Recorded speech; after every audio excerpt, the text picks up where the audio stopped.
All right, here we are, short story long. I have to say, this is probably the most excited I've ever been about doing a podcast because of the excitement of my guest.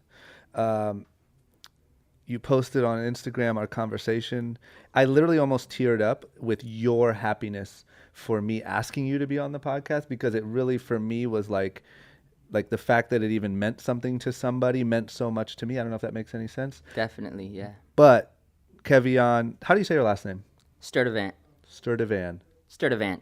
Sturdivant. Just how it's spelled. Kevion Stirdivant. Welcome to Short Story Long. Thank you, sir. I'm excited, man. I mean, for the listeners, we were connected by Sneaker Steve, who's a good friend of both of ours, who did the podcast and did a great job. And your name had came up a bunch in recommendations of people that I should interview. And but like we kind of know each other, but like very removed, right? We're like three people removed from each other, maybe two. So I don't know. We just hadn't connected. And then Steve connected us. And like I said, you being so excited to do it really made me super excited and happy and pumped. So I'm stoked. thank you for that. Yeah, really stoked. Let's get into it, man. Where are you from? That's a tough question. I feel like I was raised all over California. I was born in Oakland in '82. Jesus. And How long were you in Oakland for? I was only in Oakland for a couple years. Okay, so you don't really remember it too well. No, I don't really remember it too well. So lived all over Southern California, really. Mm-hmm. Spent a little bit of time in Ohio. Really? Yeah. Living in Ohio? Living in Ohio. What part? Cincinnati. Damn, that's Yeah, cool. it was a great time. We'll get to that for Yeah. sure. So Southern California. All over. All over. Yeah. And what about like early? First of all, this is the other thing. Is your name spelled Kevin? It's spelled Keven. Why is it Kevion? Why did you remix it? So you know Damian Pugh? I know the name, but Damian why? Pugh, he's been with Creative Rec. There's a debate between who invented my nickname, whether it's Jonas or Damien. Okay. And Jonas says he invented it. Damien said it was him, but it was at just a random French party we threw one night. Okay. And it was like, I don't know, maybe 15 years ago. Uh-huh. And everybody's wearing these French mustaches, right? And I'm walking down the staircase, and either Jonas or Damien just goes, Kevion. And that whole night, everybody just kept saying Kevion. From there forward, most of my friends know me as Kevion. Man, that's powerful. Yeah, it's but my amazing real what name one is- like drunken night can do. And Kevion's so much better. I almost changed it. It's I so almost much better. Like changed it. no disrespect to your parents because they did a Yeah. great job, but I'm just saying Kevion's sick. Kevion's Thank like you. you're your own. Thank like you, damn, man. I've never I met a appreciate Kevion. that. Yeah, I was gonna change it at one point. My father and I shared the same name, and I was gonna change it at one point, but I decided not to. Are you over it now? Like, do you think maybe it'll? You never know; it might come back. I like it. I Maybe we'll do support a it. vote. If you decide, I support your decision. Thank you, sir. So childhood in Southern California, like what? Paint the picture for me. What was life like? So growing up, like we moved around a lot. Mm-hmm. I don't have like a rags to riches story, right? Yep. It feels like it was more of a riches to rags, and then finding a path of how to get back to riches. Got it. So So were your parents? Do your parents had money? my dad, I didn't know exactly what he did, Uh-huh. right? He would just travel a lot, and he would come home. I'd be 4 or 5 years old, and he would literally come home with a briefcase full of money. Oh, great. Yeah. So your dad was a drug trafficker. He was an entrepreneur of sorts. He was an entrepreneur in the underworld. Yep. And so I got to experience some pretty cool stuff. I was an only child until 5 or 6. Yeah, 5 years old until 88. And so my parents would throw these crazy parties at like the Mondrian off of Sunset, the Bonaventure. And my dad was big in the club life. So like they would sneak me into these like literally nightclubs, and they would get me my own little suite while they were throwing these crazy parties at the Bonaventure and all these places. And then, all his friends drove dope cars. I remember that. I went to a private school. And then around, I think I was 6 or 7 years old, like literally we get a knock on the door and everything changes.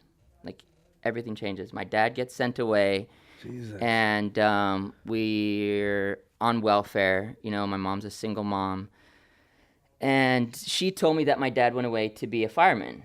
So that's why when I went to go visit him, it was behind a glass.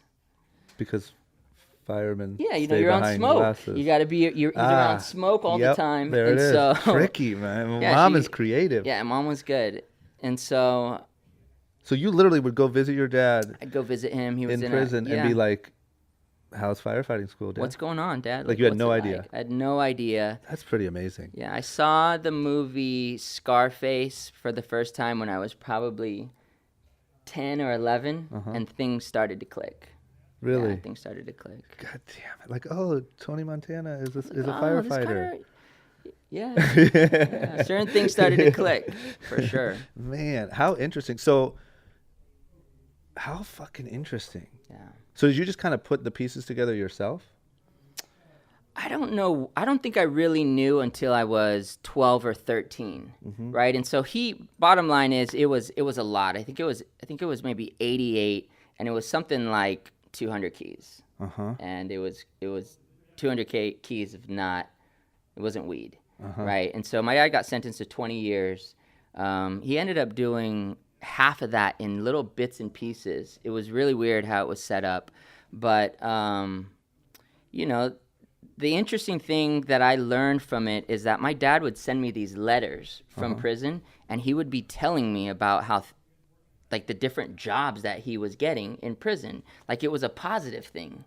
Like, yeah, you know, it's kind of cool in here. I'm now managing the gym in here. I mean, like crazy. Yeah. Do you think that was him trying to keep it positive for you? I think that's just how he was. Just a positive Yeah, guy. my dad grew up in East Los Angeles, and he was just the ultimate hustler. Where are your parents, just quickly to go way back, like where are your parents, where did your parents originate from? So my mom is first generation from the Philippines. Okay. Yeah, my dad's dad, my grandpa, was German, right? He was a Spanish. He started one of the first Spanish Lutheran ministries, like in the mid-1900s. Okay. And my dad's mom was Spanish and Mexican. Got it. So, you know, just they met at, I think, Wilson. Was that story High. good? You texted me this morning the story of how your parents met. Was it a good story? That or was not really? unreal. That cracked me up, dude. I was Wait, she dying. wrote a fake story? No, that was real. Oh, you said it was unreal. It was unreal. Oh, I how, thought you like, said that wasn't real. Yeah, I was like, yeah, what? no, just like, oh my god. Was the story good? Yeah, I should probably read something. So here's what I love. You should read the story. Here's what I love, and to all my listeners, because I'm going to do the same thing. Mother's Day is coming up on Sunday. Damn it, I'm a bad son. On Sunday. And what Kevion did was wrote to his mom and asked, how did you and Dad meet? Is that what you did? I asked her all these questions. I said, you know, what high school did you and Dad go to? What grade did you meet? How old were you when you had me? Why did you guys move to Oakland? Was Dad always hustling? You know, and I just said I'm doing an interview today. So good. Yes, and so she told me, you know, that they jumped. My dad kind of jumped different high schools from Garfield to Wilson High, and so my mom wrote me. She said, we met in 10th grade. I was a good Christian girl, and he posed as this super eccentric stoner type, long hair, and wore only black T-shirts with all the rock groups, Pink Floyd, David Bowie, AC/DC. And he sat behind me in English and tapped my shoulder and asked if he can copy my homework. And then he whispered in my ear, tricks are for kids. Good work, Dad. Your dad's a See, pimp. My dad's killing it, right? And then she said he asked to take photos of me after class, that it was a project he was doing. And next thing you know... That old trick. Next thing you know, I was ditching class with them to take these photos. We walked through Cal State University, and he tricked me to believe that this motorcycle that he got on was his. He hotwired it, stole it, and we drove to Uncle Mark's and Auntie Puffa's shack in El Sereno, and there the pot stories began. Your dad's incredible. Damn it, your dad. That is amazing. So you had no idea of any of that? No. And it wasn't until... That's why I think everyone here should... do me a favor, personal project, text your mom and ask how your mom and dad met. Hopefully it doesn't cause any trouble over Mother's Day. I apologize if it Exactly. does. But that's an incredible story to just dig up. Yeah, it was cool. And then, I never really understood why did we move to Oakland? Yeah.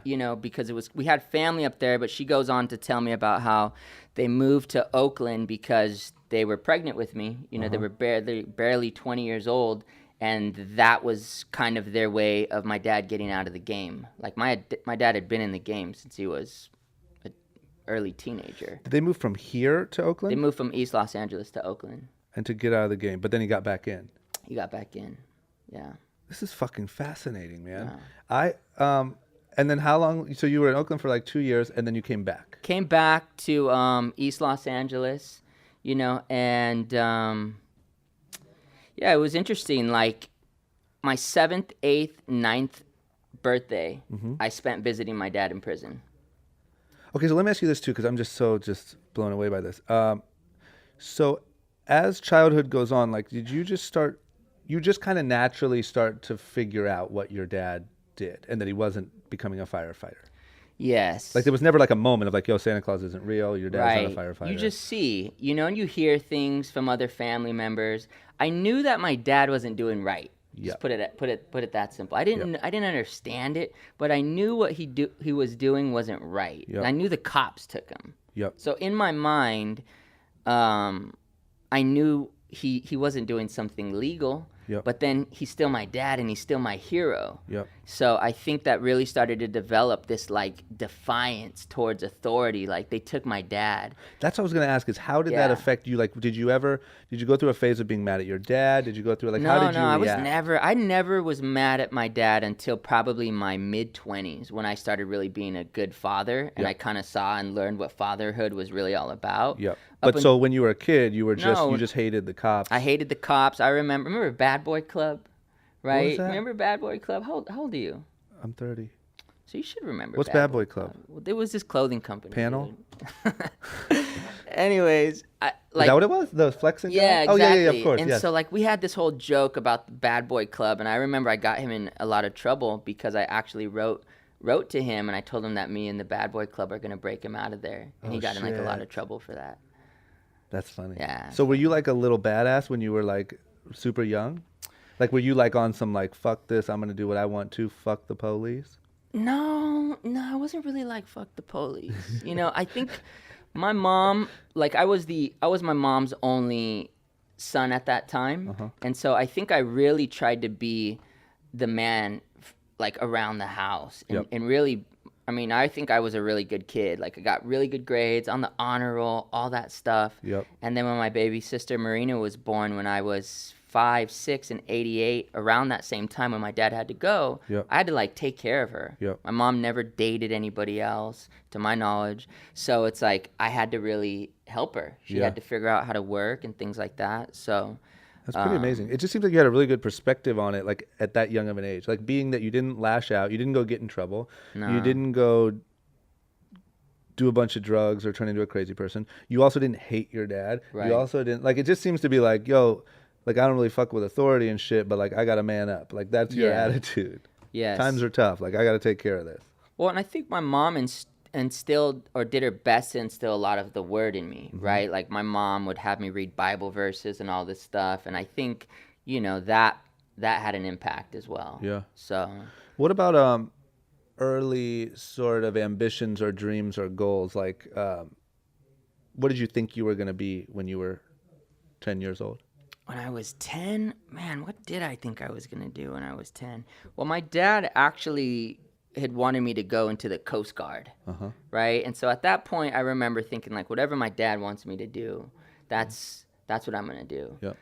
But I also remember in school, I couldn't draw at all, but I would always draw skyscrapers.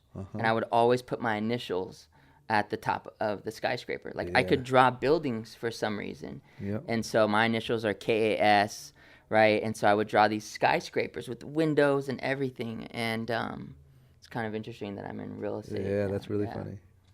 Maybe you're going to be the next, for lack of I can't even say the T word. It, I can't even say it. the T. Just don't say it. Damn it. But just Kevion on every, just KASE on every. KASE, yeah. Okay, so So you don't remember any like sort of like what did you do? Let's say when you got into like high school years. So my dad, it's interesting because he would come in and go back out, right? So I remember he was out for my 10th birthday. Was that like a visitation thing? I don't know what the setup was. Yeah. Like, I don't know if he kept getting in trouble and had to go back in. Yeah, I didn't know what the exact arrangement was. All I know is he was out for my 10th birthday. Yep. And he took me to the outhouse in West Covina and bought me my first board. And it was a Sal Barbier Plan B. And then I remember he bought the Adam McKnight board with Claudia Schiffer on it. Uh-huh. And that was a big deal. Like, I didn't really know that I was super into it because I played baseball, played some other things. Yep. But in 93, this is like a really fresh era. This is one of my favorite eras. And I'm like 11, 12, Far Side, Bizarre Ride 2's on repeat. Yep. That's like Souls of Mischief era. Yeah. And I'm getting really into that. And my mom hands me a cover of a Thrasher mag, and my uncle is on it. And that changed everything. Who's your uncle? Rick Ibaceta. Yeah. We gotta look that up. What the fuck? Okay, so did your dad buy you a skateboard because he was into skating, or was it just sort of like a Southern California culture thing? Like, here, try this. He couldn't like rip or anything, Yeah. but it was, he grew up surfing, BMXing, Yep. and that was a Southern California thing. Yep. And then when you had the cosign of your uncle being a skate Yep. star. Yes, yeah. My mom would kind of bring him. He lived up in the Bay. Yep. And he's legendary. He's like legendary EMB crew. Yeah, So he's yeah, had a yeah. cover of Thrasher, I believe a cover of Slap, cover of Trans World. Is he like the Mike Carroll sort of? Like he's the Yeah. older of that group? My understanding is he taught Mike Carroll how to kickflip. I like that. Yeah. I like the family legend. Yeah. That's dope. It's funny because I can relate to that so much because that's literally why I started skateboarding was because obviously my cousin, pro skateboarder, and I just remember thinking it was so cool. Like I didn't really know what it was. I didn't really get it, but it was just like, oh, my cousin does this cool thing and like I want to do it too. And I ended up Yes. just falling in love with it, It was everything. So then at that point, did you just become dedicated to skateboarding? 93, it was like on. Yeah. Right? And I don't know how I got exposed to KASE. It was like California Amateur Skateboard League. Yep. But that was a really big thing in my life. Like I wasn't really into baseball or like didn't get super into Pee Wee League or whatever. Yeah. But KASE was my thing. And so I was in like the novice division, which is like 11 and 12. And I remember, I think maybe 94, I won state championships.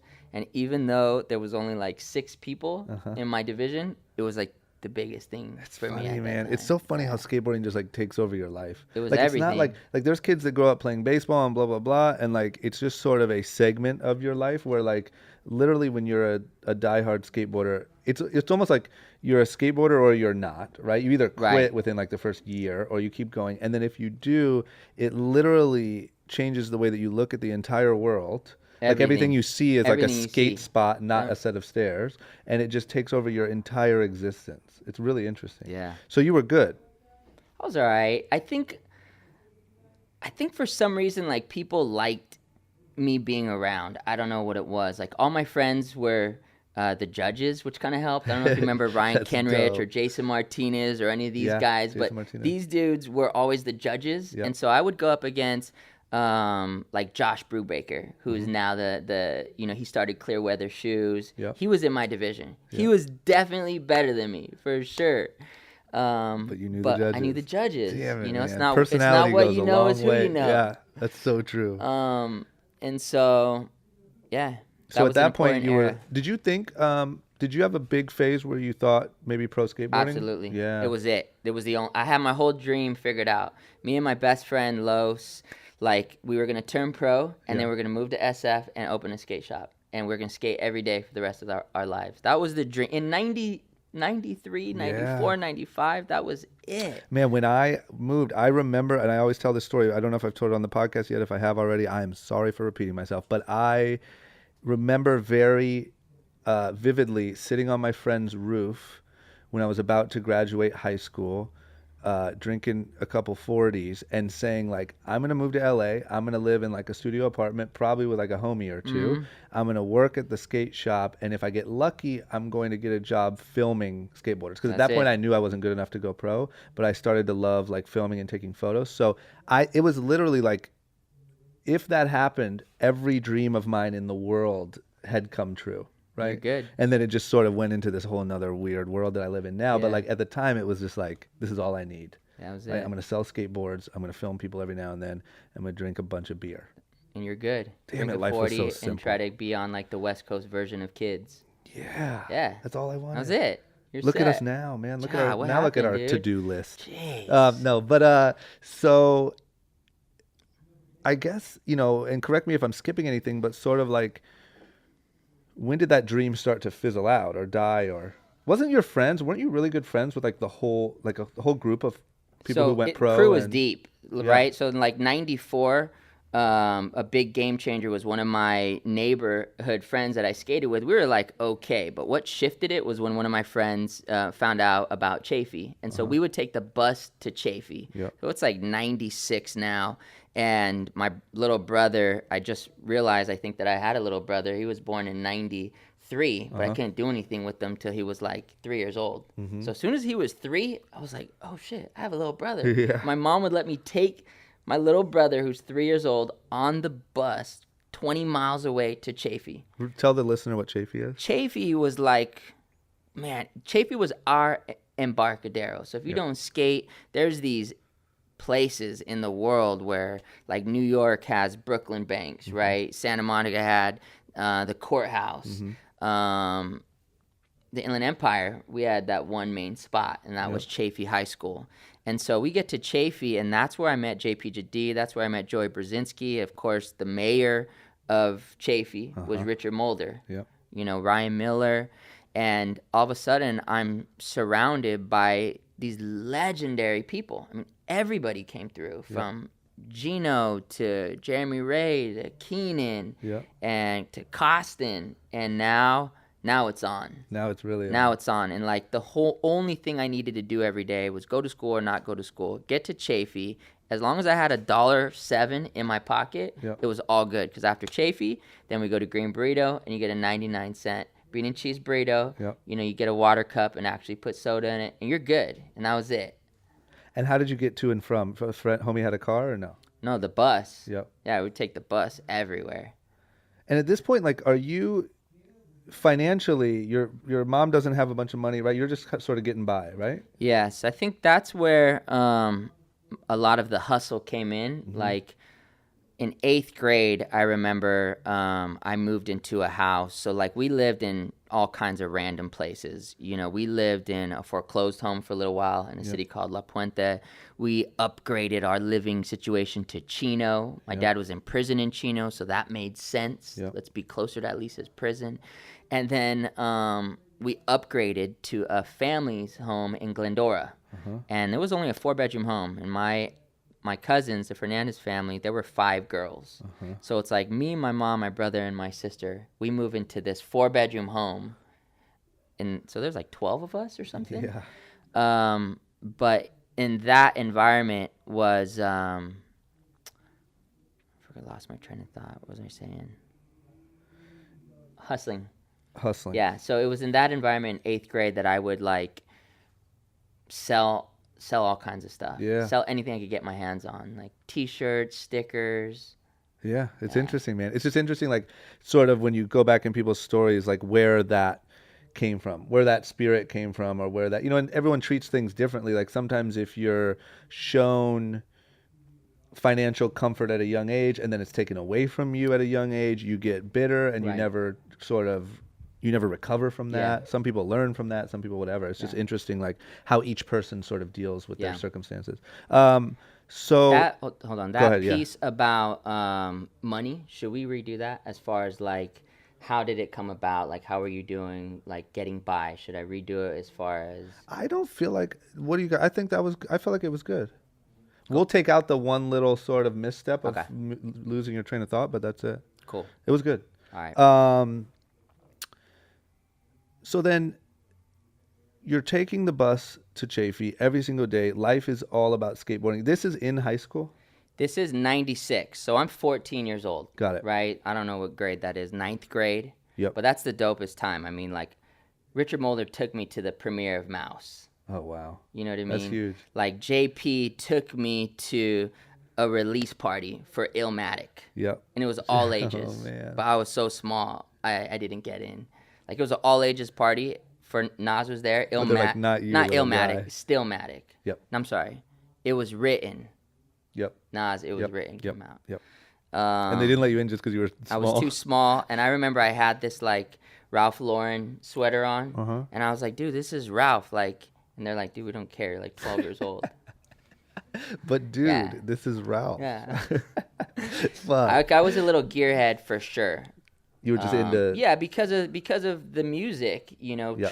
You listen to Tribe, you listen to Nas, you listen to Wu. You're a gearhead, and Yeah. so I would boost and jack a lot Yeah. of gear. From where? Man, I guess I could say this because I already got Statute of caught. limitations is up. Okay, cool. Marshalls and Ross. Really? That was my spot. What was your strategy? Giving away. It's okay. We can secrets teach people how to sell houses and also how to steal shirts. You choose your path, kids. So, dude, I had it down, and Mm-hmm. I became addicted to it. Like, I became a little klepto, but it Yeah. was all quality stuff. Yep. You know what I mean? And so, like, if it were shoes, it was simple. You go in there, you leave your old half caps, and you find some Tims, and pull the thing off. Yep. Put your new kicks on, and you're out. Yep. I had a iPod stealing racket, and I've talked about this on a previous podcast, but like Oh, you're stealing iPods? You're That's like part of- an adult. 100%. That's part of how I paid for my LA trip. And what's funny is my dad called me the other day because he listens to the podcast now, and he's like, "Really wish you would have told us about the podcast, about the iPod thing." I'm like, "Sorry, Dad, you gotta do what you gotta do." But it was literally where like you would take I figured out you could take the iPod shuffles and you could flip the see-through thing, because you could see the thing Yeah. in the box, and you could Okay. flip it, and you go into Best Buy and say, "Oh, I'm here for a repair," Oh, and they wow. put the sticker on your box that said it's a repair. Then you go switch it with a new iPod Shuffle and put the same sticker back on Wow, the new that's box, pretty and be good. like, "Oh, they fixed it," and they're like, "Okay, cool." That's not bad. Yeah, and I ran that thing into the ground. Nice. Never got caught. Nice. Kids. I had a little Choose your path wisely. Disneyland hustle as well. What'd you like do? around that period, I had a Disneyland pass that Uh-huh. I bought for $300, and so I would go up to kids in line and basically be like, "So you're about to pay $60 to get in here, dude? I could get you in for $20." Uh-huh. And so you have to have a ticket stub, and so I would go in, get my hand stamped, have a ticket stub. Come out, give them the ticket stub, rub my stamp on their hand, take the 20, boom, and just like run that. Fuck, that's good. Yeah, it was good. Damn it, you were a hustler. That's cool, man. Okay, so you're skating. I like this. I like this Skating. life picture I'm starting to get of you taking the bus every day, eating green burritos. Oh, I moved out. I think that's probably important to, Where'd you to go? know. I moved into, my mom let me move into my friend's house. At and what I age? was 13. Jesus Christ. Yeah, I ask her all the time. I'm like, "So did you, what the? like, why, Mom? And she's like, "I didn't even notice." She's like, "I didn't know." I'm like, "What do you mean you didn't know?" Like, Mom, a How kid did you was not gone. know? But honestly, I think like they just had a lot of, she had a lot of trust Yeah. in me that I was gonna be all right. Yeah. You know what I mean? And so she just wasn't worried about it. Yeah, I'm going to be honest. If I was a single mom and I had 3 kids, Yeah. I'd be like, "Hey, it's fine. Just Do take your a few thing." days." Yeah, she I wasn't feel like that worried about my about it. dog right now. It's like, Yeah. literally, if you want to just go away for a week or whatever, like, I won't ask, you Yeah. know? Just check in. Yeah, she wasn't worried about it. And I was passionate about skateboarding, and like she knew I was really passionate about this thing. Yeah. Around that same era, my uncle Rick started Cream. I don't know if you remember Cream do. Sports, but that was super dope. And so he would lace me up with a lot of stuff and a lot of trips to SF. Just a fresh era. That whole, Yeah, it seems fun. oh, dude, it was everything. Yeah. So then going into high school, did you always like relatively stay out of trouble? No, man. I mean, I got arrested for the first time in like junior high, 7th, 8th grade. I got what? arrested for hustling. I had some plants on me that I shouldn't have, and then So you were doing a little bit of everything. yeah, Yeah. yeah. But was that the only major arrest or major? That and I guess the other, man, you're just gonna get me in so much trouble. Hell yeah, dude. man, we're going deep here. Shit. We want the whole story because when this is what happens when we take you up to the bright side. It's gonna be like, damn, he went through all that. Oh shit. man, so there was getting arrested at school. I got arrested on the last day of 7th grade. For what? For selling weed. Yeah, I had an organized system though. I had a girlfriend who was in ASB, so she gave me a separate locker, and so What's ASB? ASB is like the school board or whatever. Oh. And so she hooked me up with the second locker, so I had an organized Damn, you had system a of plug like in the government. nickels on the top, dimes on the bottom of just like the seediest. So you were weed in ever. school, like, yo, meet me at locker it was, 23. Dude, I'm gonna. It was a good hustle. Fuck. Yeah. Damn. So you've always been like kind of organized and like I know what I'm doing here. So then you got in trouble for that too. So, okay, so you were getting in trouble. You're still skateboarding I was getting in through this trouble, whole but thing? skating, and doing my thing.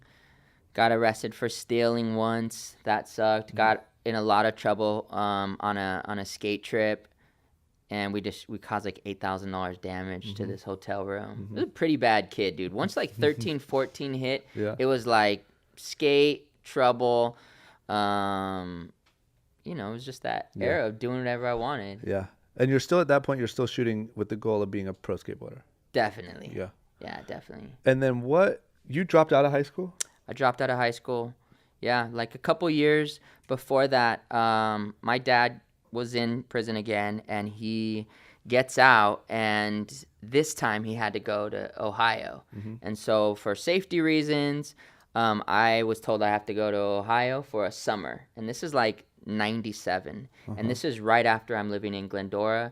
Backtrack a bit. At that time in 8th grade as well, I met my cousin's best friend, and her name was Alana. And she was like super, super cute girl, and she didn't like me at all because she thought I was a troublemaker. Yeah, because you were selling fucking weed out of the Yeah, locker. whatever, dude. And wearing stolen Timberlands. Anyway. And so, yeah, it was cool though, but I didn't see her for 10 years after that, which is, she's my wife now. You're so good at because I saw that on your social media too. What was that for? That was because I was told in a therapy session that I'm not creative. Damn, recently? 3 months before I made the coolest video of all time. And I went back to the moment we met. I went back to that high school in 8th grade, and I went back to the moment that I met Alana and how I experienced that moment. And made a video. Of it. With your kids, like fake fighting? My kids, because there's a second scene. So I met Alana in 95 era, and then... Oh, that's the follow-up. And then the follow-up was that fight scene on the video. You guys got to go back and watch it. Yeah, tell them your Instagram now. We'll tell them again at the end. My Instagram is Kevion. That's it. Kevion. You want to know why? Because there's no other Kevions. There is actually. Damn it. You need to take that. Anyway, so what you did was you made a video recreating. Why do I feel like that it wasn't for like your birthday or like for it was anything? An anniversary. It was a 13-year anniversary. Yep. Yeah. So you made a video of how you met and then how you re-met. So exactly. So what happened is your cousin's friend and you guys met like where, at school or something? We met at school in 8th grade in Glendora. And how did you not? Oh, you didn't see each other for 10 years because you left? I'm all over the place. Yeah. I mean, I went to 17 schools by the time I was in 11th grade. Jesus Christ. Yeah. And did she I don't know if I should ask with you here because of course he's going to say yes. But like, was it something you always thought about? Like that girl? Here's the weird thing. Don't lie. In 8th grade, I got everybody to vote for her. So my way of hitting on her, I went to everybody and I'm like, hey, we got to vote for stuff, best dress, best this. I was like, vote for Alana for best smile. And everybody did. And I didn't even know anybody. I'm the new kid. You say he's not creative? I'm the new kid at the school, and I'm going up to these strangers saying, hey, who are you voting for best smile? And they're like, what are you talking about? I'm like, well, vote for Alana. And then she got it. Damn. And then I disappeared. You know what I mean? I literally disappeared. It's like a movie. Yeah. Or you were too busy selling drugs.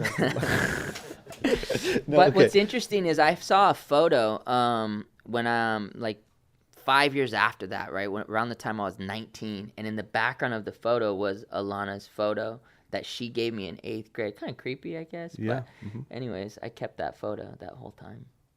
Well, I think you're creative. Thanks, I don't dude. know if it's worth anything, but that's what I think. Okay, so Keep going. So you go to Ohio. When? Sorry, when did 97 hits, Yeah. and I go right after, meeting Alana and all that. And I'm told I got to go to Ohio. And this is like peak of that fresh era, that skating, Lockwood, Chafee, my friends coming up, all this stuff. And I have to move to a 30-acre farm in Cincinnati, Ohio. It's like torture. And I'm told I'm going to be there for a summer. And I'm ended up being there for over a year. Jesus. Yeah, it was crazy. Did you skate in Ohio? Skated in Ohio. Cincinnati's like, if there's probably like the best place to be a skateboarder in Ohio, it's probably Cincinnati. Dude, I met a crew pretty quick. It Yeah. was kind of rad. My dad, I think, was bummed that he knew I was bummed. Like, there was this 10-foot patch of cement on this farm. Yeah. And so I'd literally, like, go try to do a kickflip, turn around, and it's Terrible. sucked. Yeah. So he found out where all the dudes were that skated and took me there. And they were like, damn, who is this little kid? Yeah. And so I got a crew over there pretty quickly. It was fun. Yeah. So did you do a year of high school in? I did. I think I started high school in Cincinnati, which Got was it. a major culture shock. Because at the school that I went to, it was called Turpin, in a pocket called Anderson Township. Mm-hmm. It was like really wealthy white or really poor white, Yep.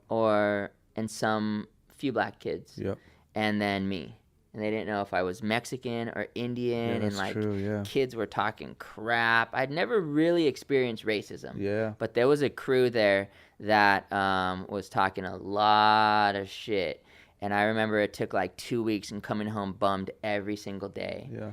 And my dad just saying, all right, dude, do what you need to do to take care of it, but please do your best to not get into trouble because you just got kicked out, Yeah. right? And I got in my first major fight, and it was tight. After that, they were like, it was on. It was sick. Your dad's fucking dope. Yeah, he was dope. That's such cool like advice. Like, you know what? Go do what you need to do. Yeah, it but was don't sick. get caught. Yeah. You know? I'd never punched So what'd you do? somebody. You just walk in like the first guy that So said it was this something kid. racist, I you was punched like him? dude, it was so crazy. I was in 9th grade and he was in 10th grade, and he would just mess with me. He'd be like, you're dirty, you're this. I'm like rocking the dopest Nautica jacket you could find Yeah. at that time. Well, you're dirty. Yeah. You know what I mean? And just say whack jokes. And basically, I just remember going up to him and he says something, and then I go, why are you always talking shit, dude? Yeah. And he turns around and he's like, why don't you go back to where you came from, Culture? Because I had this shirt on for this company in Cincinnati called Culture. And I just remember looking to the right, like I was going to walk away, and boom, just socking this kid so hard in the face. It felt so good. And we're just brawling. I'm kneeing him. Like, I destroyed this kid, and he's a lot bigger than me. After that, it was like on at that school. Yeah, it was tight. Oh man, this is like a movie. So okay, what were you gonna say? The craziest part is how I got home. Yes, that was gonna be my next question. So my dad's obviously there, and it's kind of he had to change his last name. There's a lot of stuff going on. So, if you can tell me, like, is your dad there as part of some sort of like let's get you away Yeah. from? It was a bit of that. Got it. So you don't really know. You know all that, or you're just like, I don't know. I'm going with my dad. I know a fair amount of details at that point, and I know my dad's trying to get on a new path, Yep. right? And so, like, me being there, my sister Marina being there, my brother being there, like, he really wanted to get on a new path. Yep. And so, we're on this farm. He's trying to start something new. He's working at some random place, and he was dating this girl. And I remember we were up at like 3 a.m, and he got in some fight with her. And I remember him getting a page, like he had a pager, right? And looking down at this call and just saying, something's weird about this. And me and my dad are just having one of these nights, and it's literally like 3:30 a.m. He calls the number back, and it's this girl that he got into a fight with. And she's like, I'm sorry, can you come meet me and pick me up? I'm at this gas station in Kentucky. And he's like, okay. And so my dad and I get in the car. Like, I remember my whole outfit, dude. I'm wearing some like black ES Excels, Yep. some cargos from Old Navy, and a cream sweater. And it's like 4 a.m. And my dad and I drive across the Ohio River into Kentucky. Sun's starting to come up. We pull into this gas station, and it's empty. And like 10 minutes later, we just get swarmed by cops, right? Like left, right, in front of us, everywhere. Get your hands up. Get out of the car. Get out of the car. And my dad just looks at me and he goes, this is fucked. He goes, slowly reach into my pocket. There's some money. Do whatever you need to do to get home. So I reach into his pocket. I get some money out. They take him. They put me in a cop car. And I had my board, my Game Boy, and the $500 in my pocket. And they take me to the police station, and I'm sitting in the lobby, and I already know what I'm going to do. Like, the second I can, I'm out. The second somebody looks away, I just dip out of that police station. I think I'm in Kentucky, I don't know, somewhere. And I just skating as fast as I can, and I make it to a Greyhound. I call my mom, and she's like, I'm sending, take a flight home. I'm like, I got $500 in my pocket. I'm taking a Greyhound home. It's $80. I'm keeping the rest of this money. Yeah, like, Mom, I'm rich She's now. Like, no, we don't really need to talk anymore. And so I took the bus home. I was 13, 14. I took a bus home by myself from Cincinnati, Ohio, and that's how I got home from Ohio. Yeah, that's crazy. Jesus fucking Christ. Fuck. All right, episode's over. Damn. Okay, so you get back home and you're like, yo, Mom, sorry, shit got a little crazy there in Ohio. Yeah. Let's start 10th grade. Let's do this to start 10th grade, basically. Yeah. Here's what was cool. When we left, it was like my mom was still struggling trying to figure things out. And I know that was really hard for my mom to send her 3 kids to Ohio. But when we came back, my mom had her own place in Orange County. She had gotten her dream car. Yep. Which was, she got a range Discovery. I didn't even recognize anything. Yeah. And she started working at this real estate training company, basically like a Tony Robbins for realtors. Got it. Because when you get into real estate, you don't learn anything. It's like, here's your license, here's your desk, here's your phone, go figure out how to make money. Yeah. So life coaching and stuff like that is very big in the real estate world. Yeah. And my mom, when we left, she luckily got a job at this place, this real estate training company. So we moved back 98. My mom's got her own place and dope car, and she's like dating some dude. So life's good. Life was all right. It would suck though, because all my friends were far. All my friends were in the IE. Yep. And so I didn't know anybody in Orange County. So what happens, like, Jesus Christ. So then would you go back to like your skateboarding and you're kind of like sort of trying to rebuild what you used to do, or definitely trying to rebuild what I used to do, and it was just far. Like back then, when you're 17 years old, 45 miles is a long ways to drive. Yeah. But that year that I spent in Ohio, I also got my first set of turntables. And I had a record collection, like pretty deep. And so that DJing kind of became my new passion. Yeah, that's interesting. You know what I mean? I wanted to be like A-Track or Craze. Yeah. Like I would watch those DJ battles religiously. Did you ever pursue that at all, really, or not really? I was never really in like a DMC battle or anything like that, but I was definitely getting paid to DJ. I think the biggest thing I ever DJ'd in front of was like 5,000 people, like That's a Redman, Method people. Man thing. I don't know. Like there was this one time when I kind of did this like little thing. It was I don't know if you ever heard of Redman and Method Man, but like it was sort of this arena, but whatever. No, I was getting hooked up with gear from like Circa for DJing. It was crazy because I just listened to the podcast with Creative Rec, and before Creative Rec it was Force, and Force was sending me shoes, and it was all for DJing, and it was like, wow, this is tight. Yeah. So did that water down your skateboarding dreams a little bit? It did, yeah, it did, and it just wasn't the same when I got back. Yep. But my really good friend at that time, JP Jadid, like he would drive out from the IE and stay with me. We'd go on like late night skate sessions. Yeah. But it was more about going to shows. Like really, it was like, let's go to a show. Let's go to, catch like whoever. Yeah. You know, Yeah. JP would take me to a lot of different concerts. I was tight. And then you dropped out of high school. Yeah. What grade? I dropped out in 11th grade, right? So basically, in one 90-day period, I remember multiple things happened. One was one of our friends that I skated with. He OD'd and died. Two, I found out that I was going to be a father, which wasn't really my plan in my junior year of high school. Yep. Not usually isn't. Yeah, and then three was I just made the decision to drop out. Like I was hustling and working all these little jobs, like sales jobs, telemarketing jobs. I would go to where my mom worked and get on the phones and make a sale, and she'd make $100 from it, and she'd give me like $10. Yeah. And so I was looking at all these different hustles that I was doing, and when I got that news, it's the scariest thing in the world. Yeah, I can imagine. Yeah, I'm 30 years old and relatively successful. If I got that news tomorrow, I'd be like, fuck, it's all over. Yeah. So did you drop out like sort of with the mentality of like, I can't worry about school. I have real shit to worry about now? Or Yeah. like, what was your sort it was of... like school was doing absolutely nothing for me at that point in my life. I had been to 17 different schools. I was just hanging out. Yep. You know, like...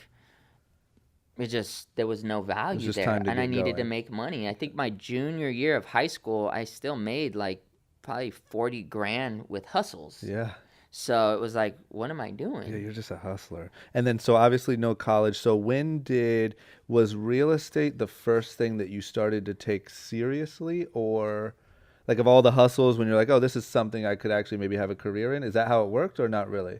No. So basically what happened was I remember, and before I get into to where real estate came in, I was basically calling myself a life coach, right? There was one. I love that you're sorry. Yeah. I just love that you're like a 17-year-old high school dropout with a baby on the way life coach. For sure. You're like, trust me, listen to me. I might have made some mistakes, but I can tell you how not to do. Yeah, and the very first person who I ever called myself a life coach to, I have to tell you. So basically, it was one night. I was at the El Rey Theater. It was like a visionary show. I'm with JP, I'm with Ryan, and these two dudes were like kind of staring at us, Asian dude and this white dude.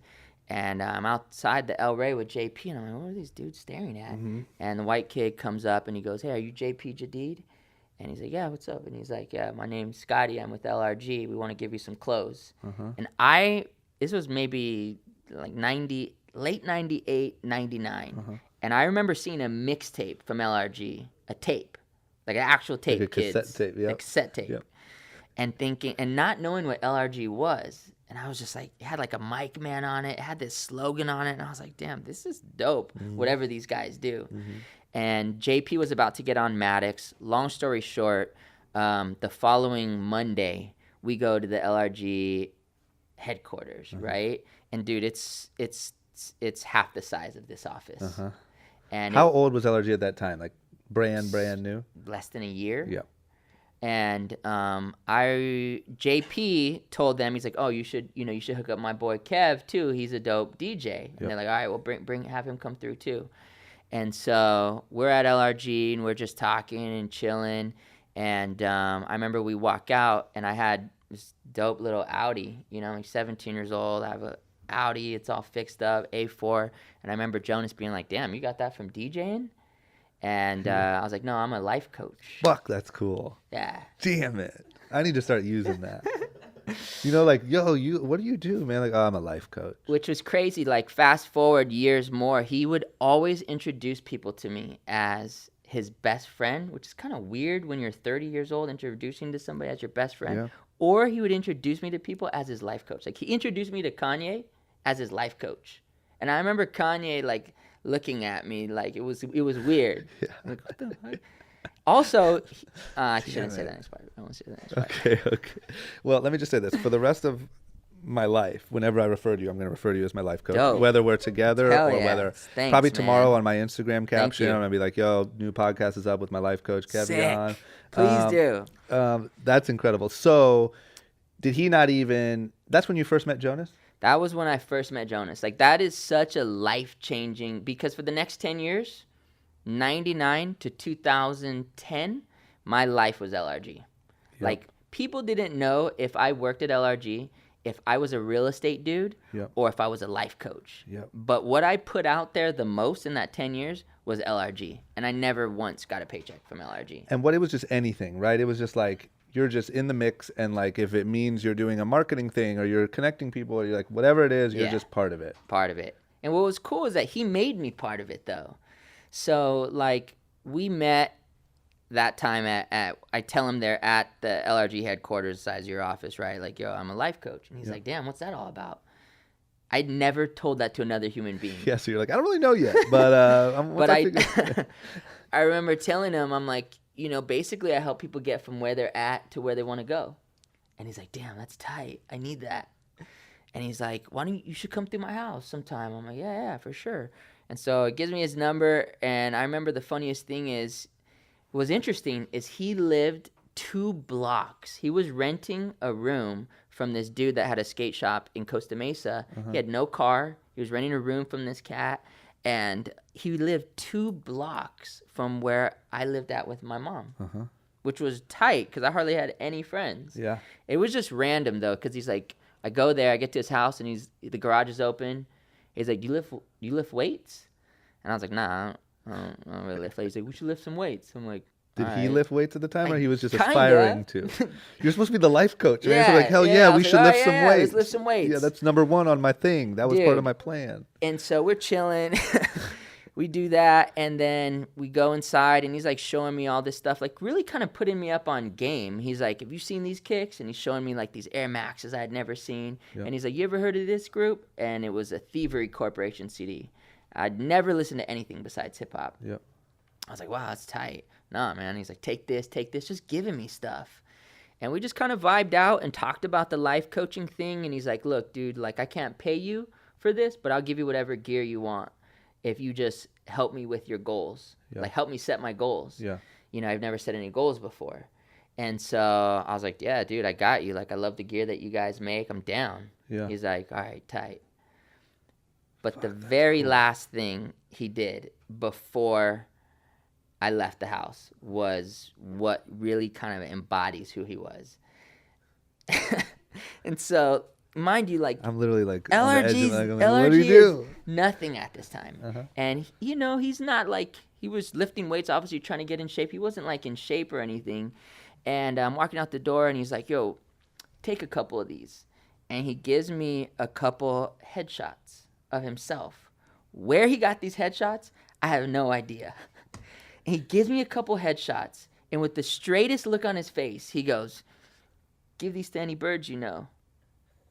And I start busting up laughing, and he has the straightest look on his face. And that was it. It was the most incredible thing I've ever seen. And I'm like, this dude is out of his mind. This dude is out of his mind. Damn, I need to write this stuff down. Yeah. I literally just created 5 new things that I do now. It was sick, dude. And literally that was, and you left like, all right, left, man. And I'm like, holy shit. Did you ever hand one out? Nah, I wish I still had some. Maybe, I don't know. We did. We had some. And was he always like? I didn't know him at all, but was he always like that? Like, did he always have like? Dude, from getting to know, becoming part of his family, you know, he has. His whole family is adopted, like except he has one brother that's blood. I believe 7 adopted brothers and from sisters, all different places, all different parts of the world. Jesus Christ. You know, Black, Vietnamese, Filipino, and it's seriously like the most beautiful family, like a real life rainbow. Yeah.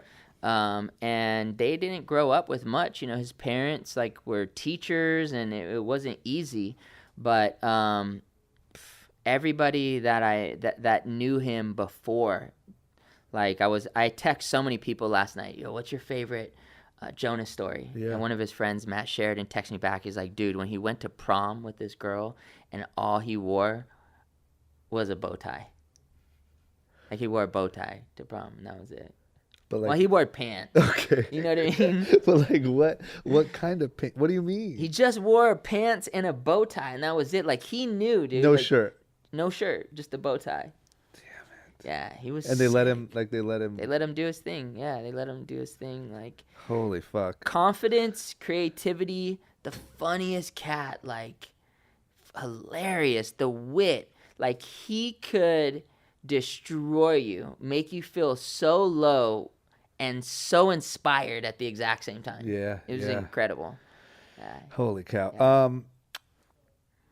So I guess, what did you? Because we're gonna come back to sort of your own personal journey, but like as you started on that Yeah. path, were you actually doing sort of going through routines and stuff with him? Yeah. Actually acting as a life coach. So every week, it was usually on Wednesdays, they would come to my house and I would teach them. It wasn't like BS. I didn't call myself a life coach for no reason. I think I did the fire walk with Tony Robbins for the first time when I was 17, and I was really? quick to get it.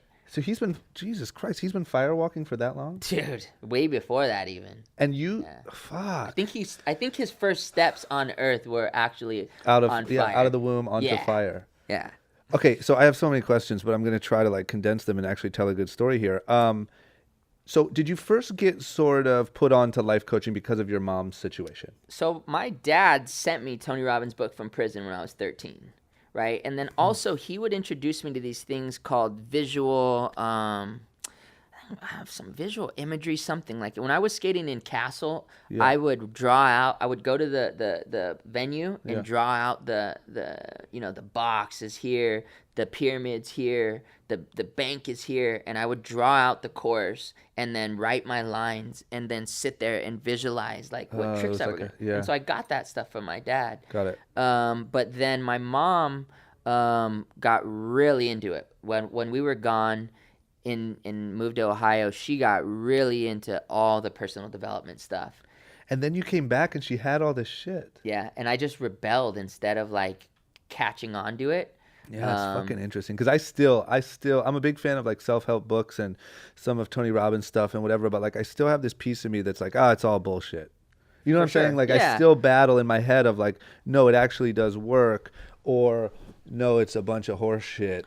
And I mean, I'm leaning more towards the it works, and like I'm big on it. But I'm just saying, like, anytime I hear a story of sort of I went away, my mom got really into it, and when I came back, she actually had the shit she was hoping for. Yeah. It's kind of like, well, shit. I mean, I can't really It poke works. a hole in that. All I know is that whatever you think about, whatever you focus on, whatever you tell yourself over and over and over and over, good or bad, is going to come true. Yeah. Period. End of story. But what type of, and we're skipping fucking light years Mm-hmm. ahead right now, and we'll go back, but is like, what's your number one thing that you tell yourself? Because what I don't like is watching like The Secret, Mm-hmm. when it's like, oh, I had my dream house on a dream board. Sure. And sure enough, one day I woke up and I was living in that house. Yeah. Like, shut up. Yeah. But like, what do you, like, what sort of, like, what's the main thing? Is it like sort of you're capable, you're smart enough, or is it? I see what I think the main thing is knowing what your gift is, right? Because it's not hard work. The dudes who built this amazing building, the people who are building the roads, Yeah. people who are building the houses, the people who created these mics, people who are making your clothes, they're working really, really, really hard. Yeah. Are they living out their dreams? Probably not. Yeah. They're just working hard. So what we know to be true is that hard work is not the answer. But I do believe that knowing what your gift is, and there's a difference between your gift and your passion, right? I can be Huge. passionate about basketball. It's not in my cards. Huge. So I think you've got to know what your gift is and know that your gift is whatever you do the best with the least amount of effort. And if you can tap into that thing and invest those 10,000 hours, then guess what? You're going to get the house. You're going to get the car. You're going to get the fulfillment. Yeah. Not just by putting it on a piece of paper and looking at it every day. You got to know what's your gift. What's that thing that you're going to do better than anybody else? I want to write a book called Abandon Your Dreams, and it's about like how parents, like I'm a firm believer that parents should sort of monitor their children, and sort of like if your kid's a shitty singer, like stop telling them That's that they can be great. a singer, because you're gonna fuck their life up, right? Because they're gonna realize at 24 they're a shitty singer, and now they have zero other goals or passions. Either way, that's good, because maybe they need that thing to push them over to the top to actually become a good singer so that they could say, well, mom True, told me I wasn't. So either way, it's a great book. True also. Because what gets me is like we said, when and I think about this for myself too, but it applies to you, like when we're both 16 years old and all we want in the world is to be professional skateboarders and whatever, like I always say this, I wouldn't trade my life with any professional skateboarder that I know. I'm guessing you wouldn't either. Right. And I just think like you kind of get so dead set on this is the only life for me. And it turns out that if you actually follow shit that you're good at and wake up every morning with a purpose and something to grow and learn, you find yourself in a way happier, more fulfilled life than you ever actually thought you even deserved. Yes. Right? Like I thought that at best I deserved to live in a studio apartment in LA and work at a skate shop. Right. I thought like I barely deserved that. Yeah. And looking at my life now, it's like I never would have even thought to ask for this. It's amazing. You know, whatever. That's but amazing. Anyway, so let's go back and then we'll get more on that stuff.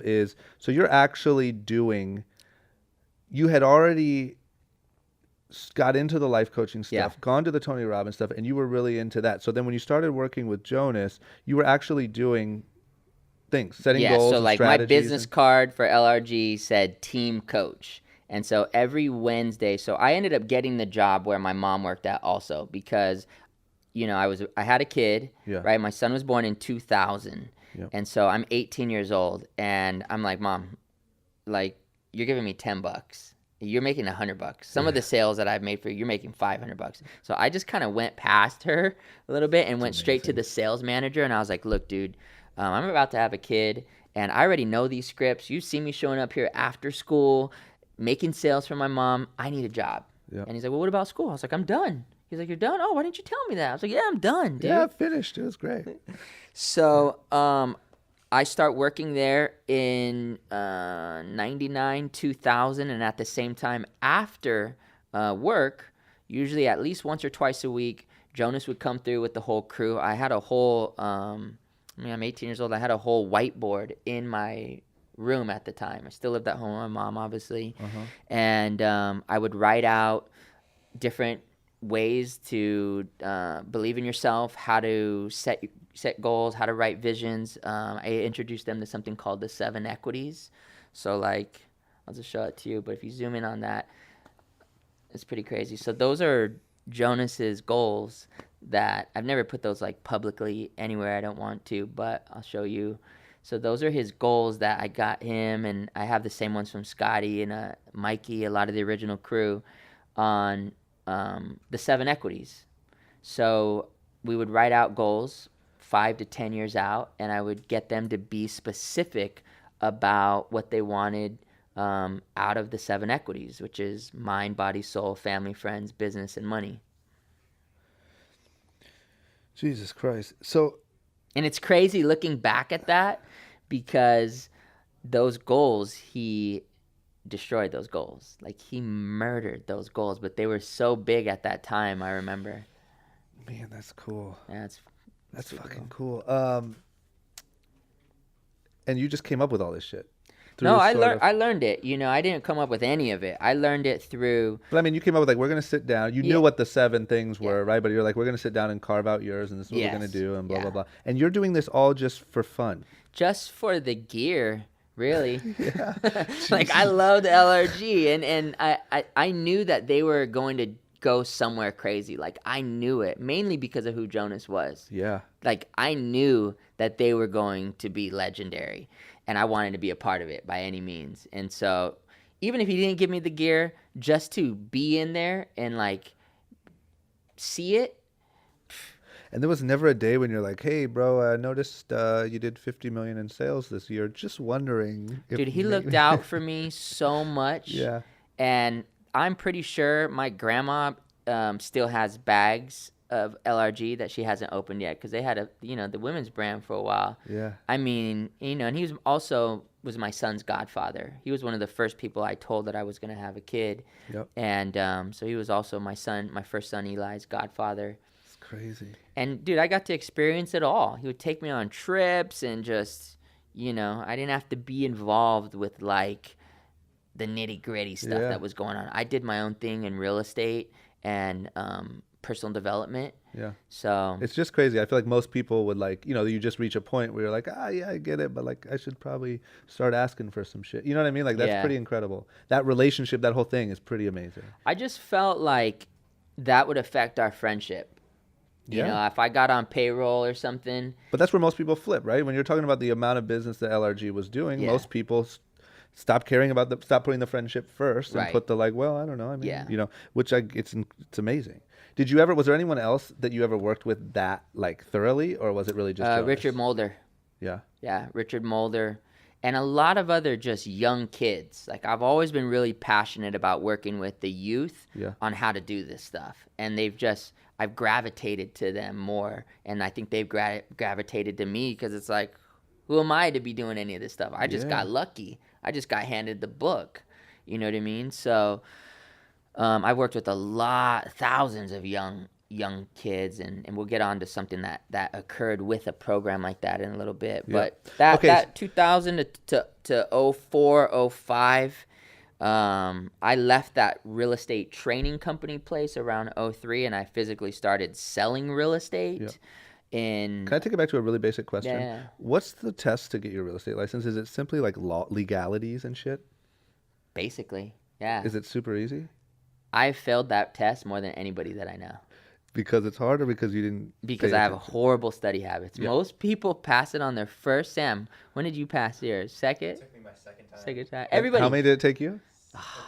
7. They even let you try that many times? It should be like driving. Like, you know what, man? I choose anything else. So here, I gotta say this too, because 2002, 2003, that real estate company where my mom was working at, I became like the #1 salesperson there. I was 19. I started making 20 grand a month, and it was pretty sick. And honestly, going into 2003, I got a kind of a big head. Like, I got my own place. I have a CLK, right? I'm like doing whatever I want, and I start showing up late.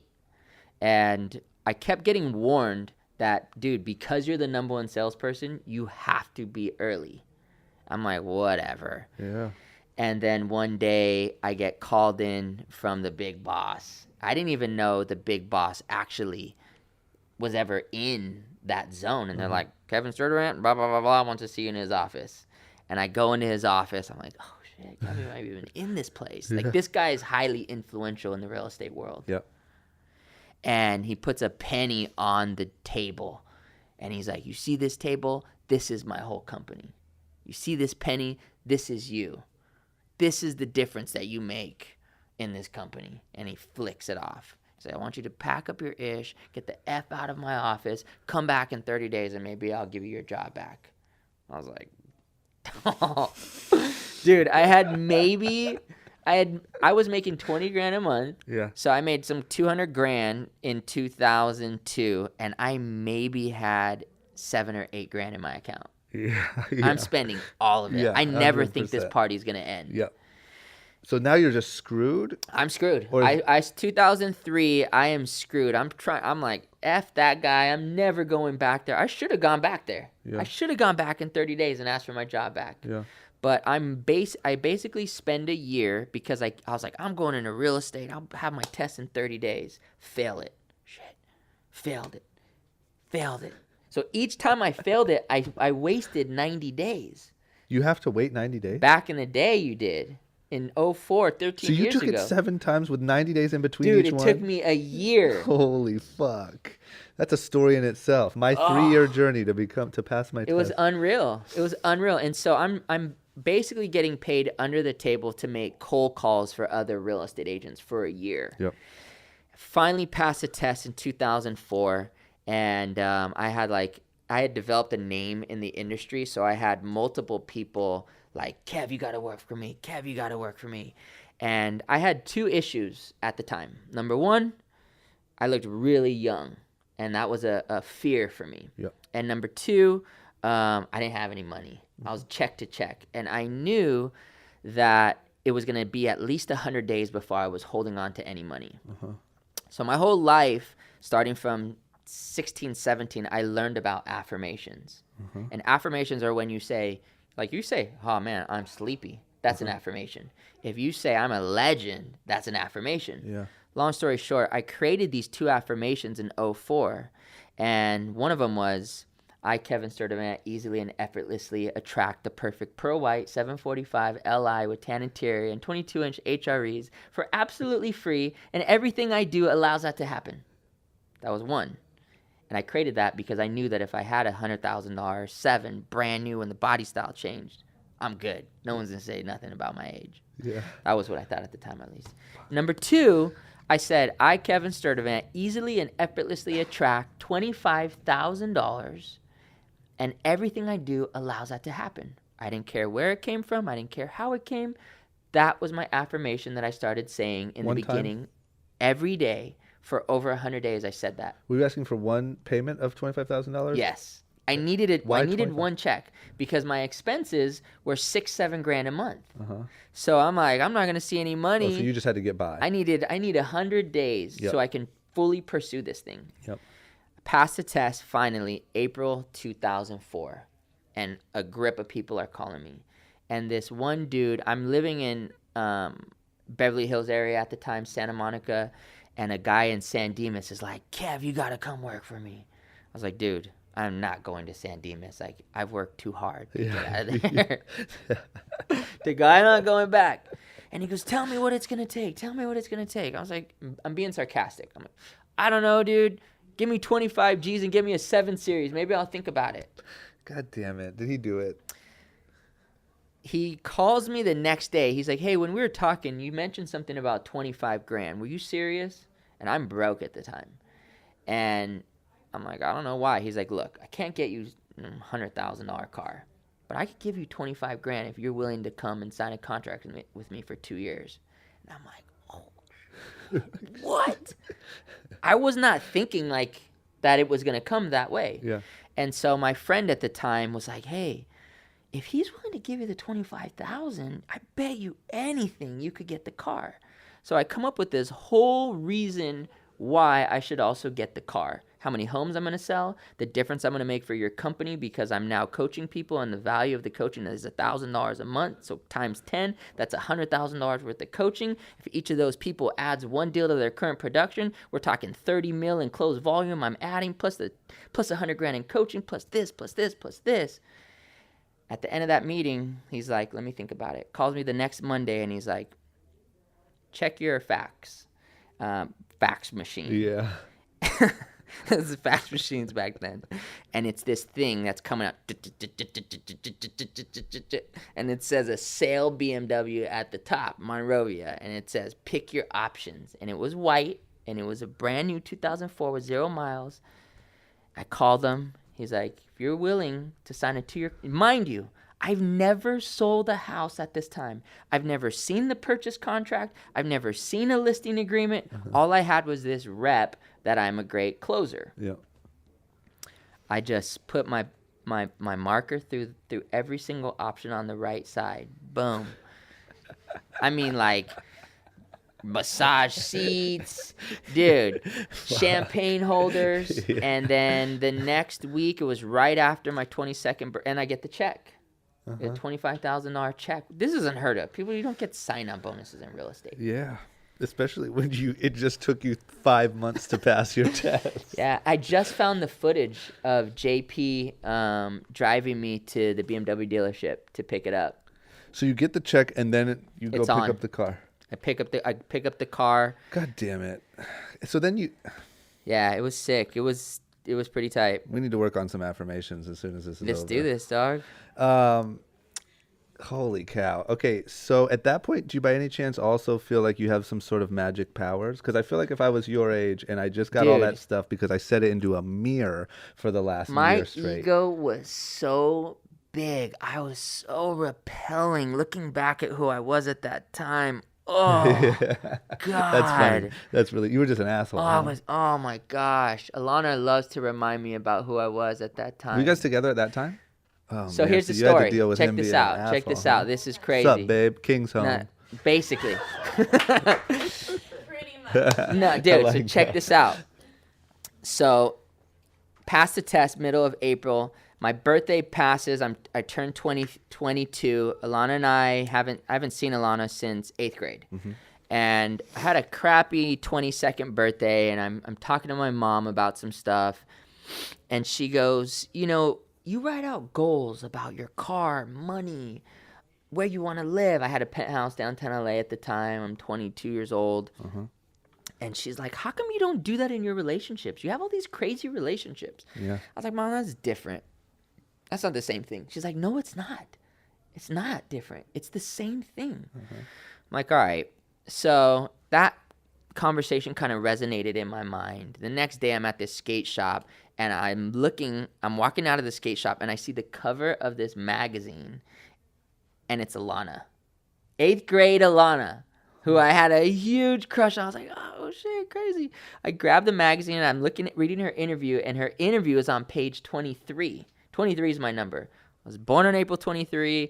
There's 23 syllables in my name. Psalms 23rd. And I was like, damn. I took that magazine home and I put Alana on my vision board.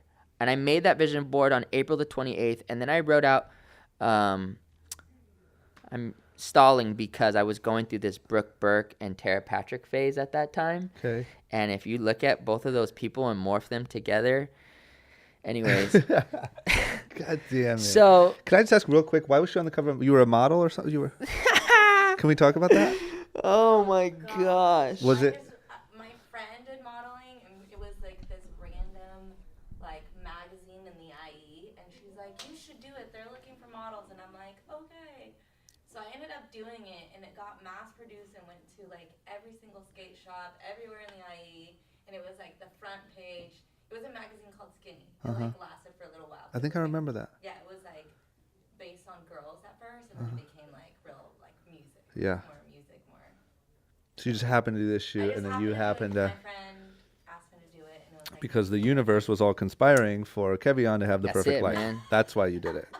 Okay, So and then I write out the qualities, right? So you're telling me you literally had a vision board Dude, with a I had photo a of vision Alana board on with a it. photo of Alana, and I wrote down 4 or 5 things. I wrote down passionate about something.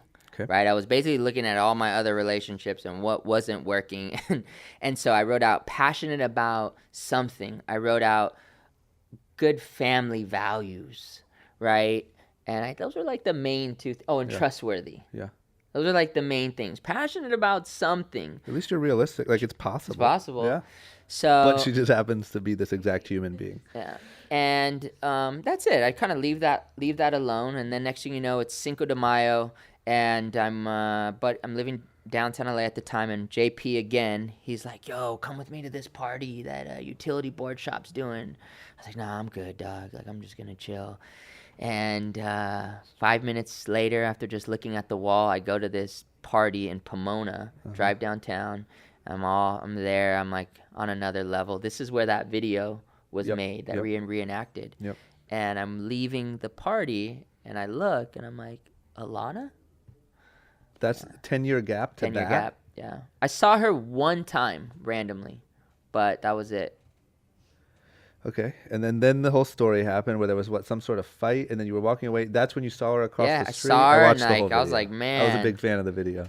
I saw her, I got the digits, you know what I mean? And, say what you said the next day. no, I'm not going to say what I said. Say it. Nah. Yo, I got this vision board, and like, I'm No, just wondering, so, are you passionate about anything? No. All right, whatever. How's I'll your say family value? So so I leave that night. I'm faded, and she texts me in the morning, and I see it. It comes up. It says Alana. She says, "Did you get home okay?" Ooh, so you texted him first. Exactly. Ooh. So I text her Bold move. back. I'm like, "Who is this?" I text her back. I'm like, "Who is this?" Yeah. She's like, "It's Alana." And so I text her back. I was like, "Oh, so it wasn't a dream?" So God bad, dude. damn That's it. so bad. Well, how did that work on you, So or were you bad. like, I ah, just was shit? like, oh my god, is he for real? But you're like, he's so She wasn't cute. having it though. She was wasn't- not having it. I mean, I took her on some really dope dates, and mind you, like my head's huge. I just got the 7 series. I got 25 G's in my account. Like I'm killing it, Yeah. right? 22 years old. Clearly. And you can wish anything Yeah, into and existence. then I mean, after just wishing, you're telling me you wished a BMW and $25,000 into existence. Yeah. You got it. Your mom was like, "Yo, why don't you throw a girl on there?" You threw a Got girl it. on there. Got that exact girl. Yeah. And so you're just like, "Yo, anything you want, because I got this vision That's board. I it. can just kind of Whatever you sort need. of like a genie situation." Okay, let me just because I know I'm cutting you off, but was there ever a time when she came over and you had to like did you ever discuss that there was a photo of her on your vision board? She probably heard it the first time while I was doing a talk somewhere. So I would do a lot of talks Got it. at real estate So you had offices. no idea. Yeah. And I have it. I've got it somewhere. That's incredible. Okay, Yeah. so keep going.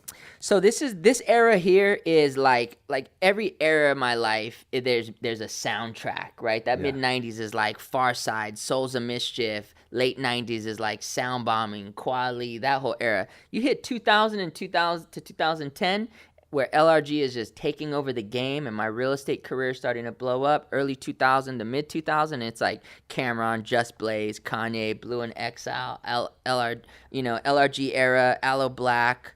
And things are tight. Like, we're wilding out. Nick, dude, I remember I sold Nick Diamond his very first home in 2004 in Hollywood. 04. Where was that at? It was like off of Cahuenga. Just humble, like Yeah, small simple little diamond, spot. Yeah, wow. Yeah, simple little spot.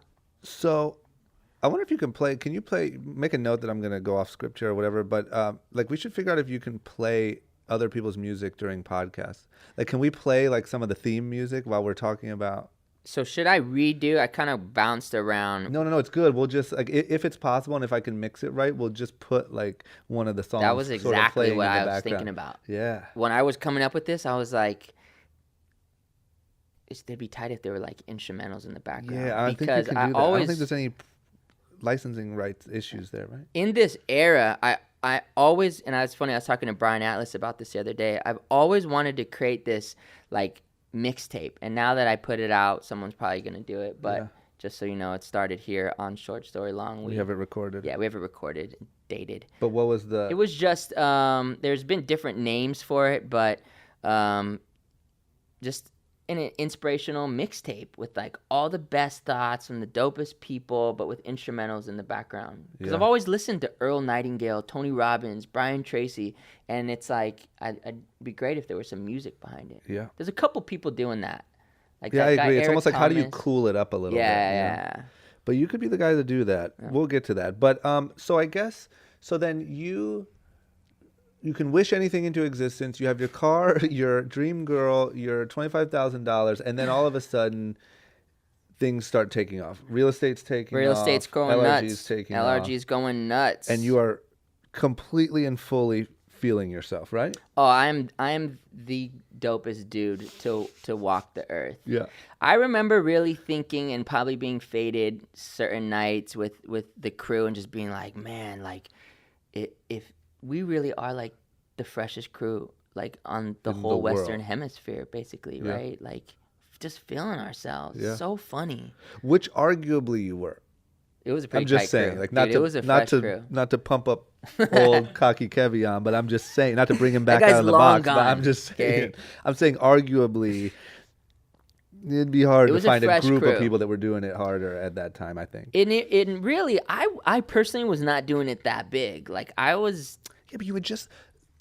Once again, I'm going to say it again. You had just wished for your dream life and gotten it, and then you Yeah. had also just life coached with no sort of just because you called yourself a life coach, you had life coached a man into creating a $100 million Yeah. empire. You know what I'm saying? Like you had. That was the most inspiring part of my life for sure. And so like real estate for me was this side thing that I did so that I could make money so that I could still stunt with them. Yeah. And it's like I wasn't selling homes the way I'm selling homes now. Yeah. It was like mainly 300,000, 400,000, 500,000 out in the IE because that's where my license was, and then occasionally I would get the Nick Diamond deal. Yep. And even then, that was a small deal then. And were right? you working under that agency, the other agency? Exactly. Got it. Still. Got it. Yep. And I wasn't doing deals like I'm doing now. It was all there. Like I wasn't selling $1 million homes. Yeah. My average sales price was 600,000 probably at the most. Got it. Yeah. When did you come up with from skate to real estate? That was 2012. Oh, so way later. Way later. Okay. I just Yeah. pictured you like with the LRG guys, like skate to real estate. No, and I'll tell you, no.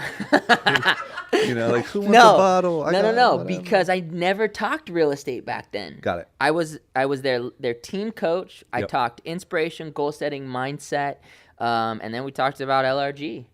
Got it. And So so real estate was literally Real just estate to was, pay the bill. and then I threw events. So like they we're based out of Orange County, and I was throwing some of the main parties for LRG in LA County. Yep. Right? Some of the first ones at least. And I Right. was doing those because we were going out every night with like Arson and Dom had Nationale. Yep. And so, Jerry Mang, and I'm like, man, this is tight. I want to throw a party. Yeah. And so I remember the very first party I threw for LRG. Dude, the lineup was crazy. We had like Mark Ronson, Samantha Ronson, DJ Vice, and I wasn't sure if anybody would show up. And like 1,500 people were there before it even started. Yeah. It was also the release for the Diamond Dunk. Got it. Yeah. So it was like a duel. It was on, dude. God damn Yeah, it. it was on. It was a dope party. When, and just go back if I'm skipping anything, but like when did you sort of transition? When did the transition happen into taking real estate so much more seriously? And was that after? So here's what happened. So 2005. So it's like several years of just some craze. Like we're on. Yeah. And 2005, things start to kind of shift for me. It all starts to catch up. I'm getting in trouble in my relationship with my dream girl. Yep. I had 5 escrows fall apart in 1 month. I got a DUI. I'm getting caught up. Yeah. Like, dude, I've got expenses that I'm incurring that I'm not prepared for. And real estate, dude, these deals can fall apart. Yeah. So I had every single one of my deals in 1 month fall apart in 2005. And then I got a DUI. And that just fucked your whole thing up? Everything. I was jacked. Do you put it, okay, let me ask you this, because I wondered this about myself sometimes, going a little deep here, but maybe you'll connect with me on it, maybe you won't. Do you think that it's the same thing in you that caused you to, for instance, start showing up late and not giving a fuck when you were the top guy at the earlier agency? Like, do you think there's like a, not self-destructive, but sort of a, like, you get ahead of yourself and you stop worrying about the fundamentals, or do you not feel like the two are even connected? There could be a similar energy there for sure. I think what it could also be is it's a fear energy. So as you start to climb, we start to self-sabotage. Yeah. Because, it's like that quote says, I think it's a Mandela quote, but it's our light, not our darkness that most frightens us. So as you start to really rise and excel, it gets scary. And sometimes we self-sabotage. And so I think that's what I was starting to do at that time, and it just caught up with me. Yep, got it. Yeah, and so fast forward to 2006, the whole market in general is feeling weird. Like everybody's buying homes. You're doing these loans that are like pay option arms and interest only, and you have a heartbeat at that time, and you're getting a loan. Yep. And it just felt weird. Yep. It felt really weird. And people were balling out, refining their homes, buying boats. Are you cashing in at this time, though? Like, are you like, fuck, I can sell a house to anybody? I'm selling houses to everybody. Yeah. Everybody. Yeah. From strippers to hustlers to everybody. You ever is watch buying The Big homes. Short? I'm guessing you have. Dude, It's Alana one of and my I were favorite cracking movies. up stripper because scene. we had a stripper client. Alana was doing loans at that time. Yeah, I feel like everybody was. I feel like literally everyone was like, you know what? I could sell some houses. Yeah. That's how it is right now, kind of. Is it? Mm-hmm. Oh, I want to get into that too.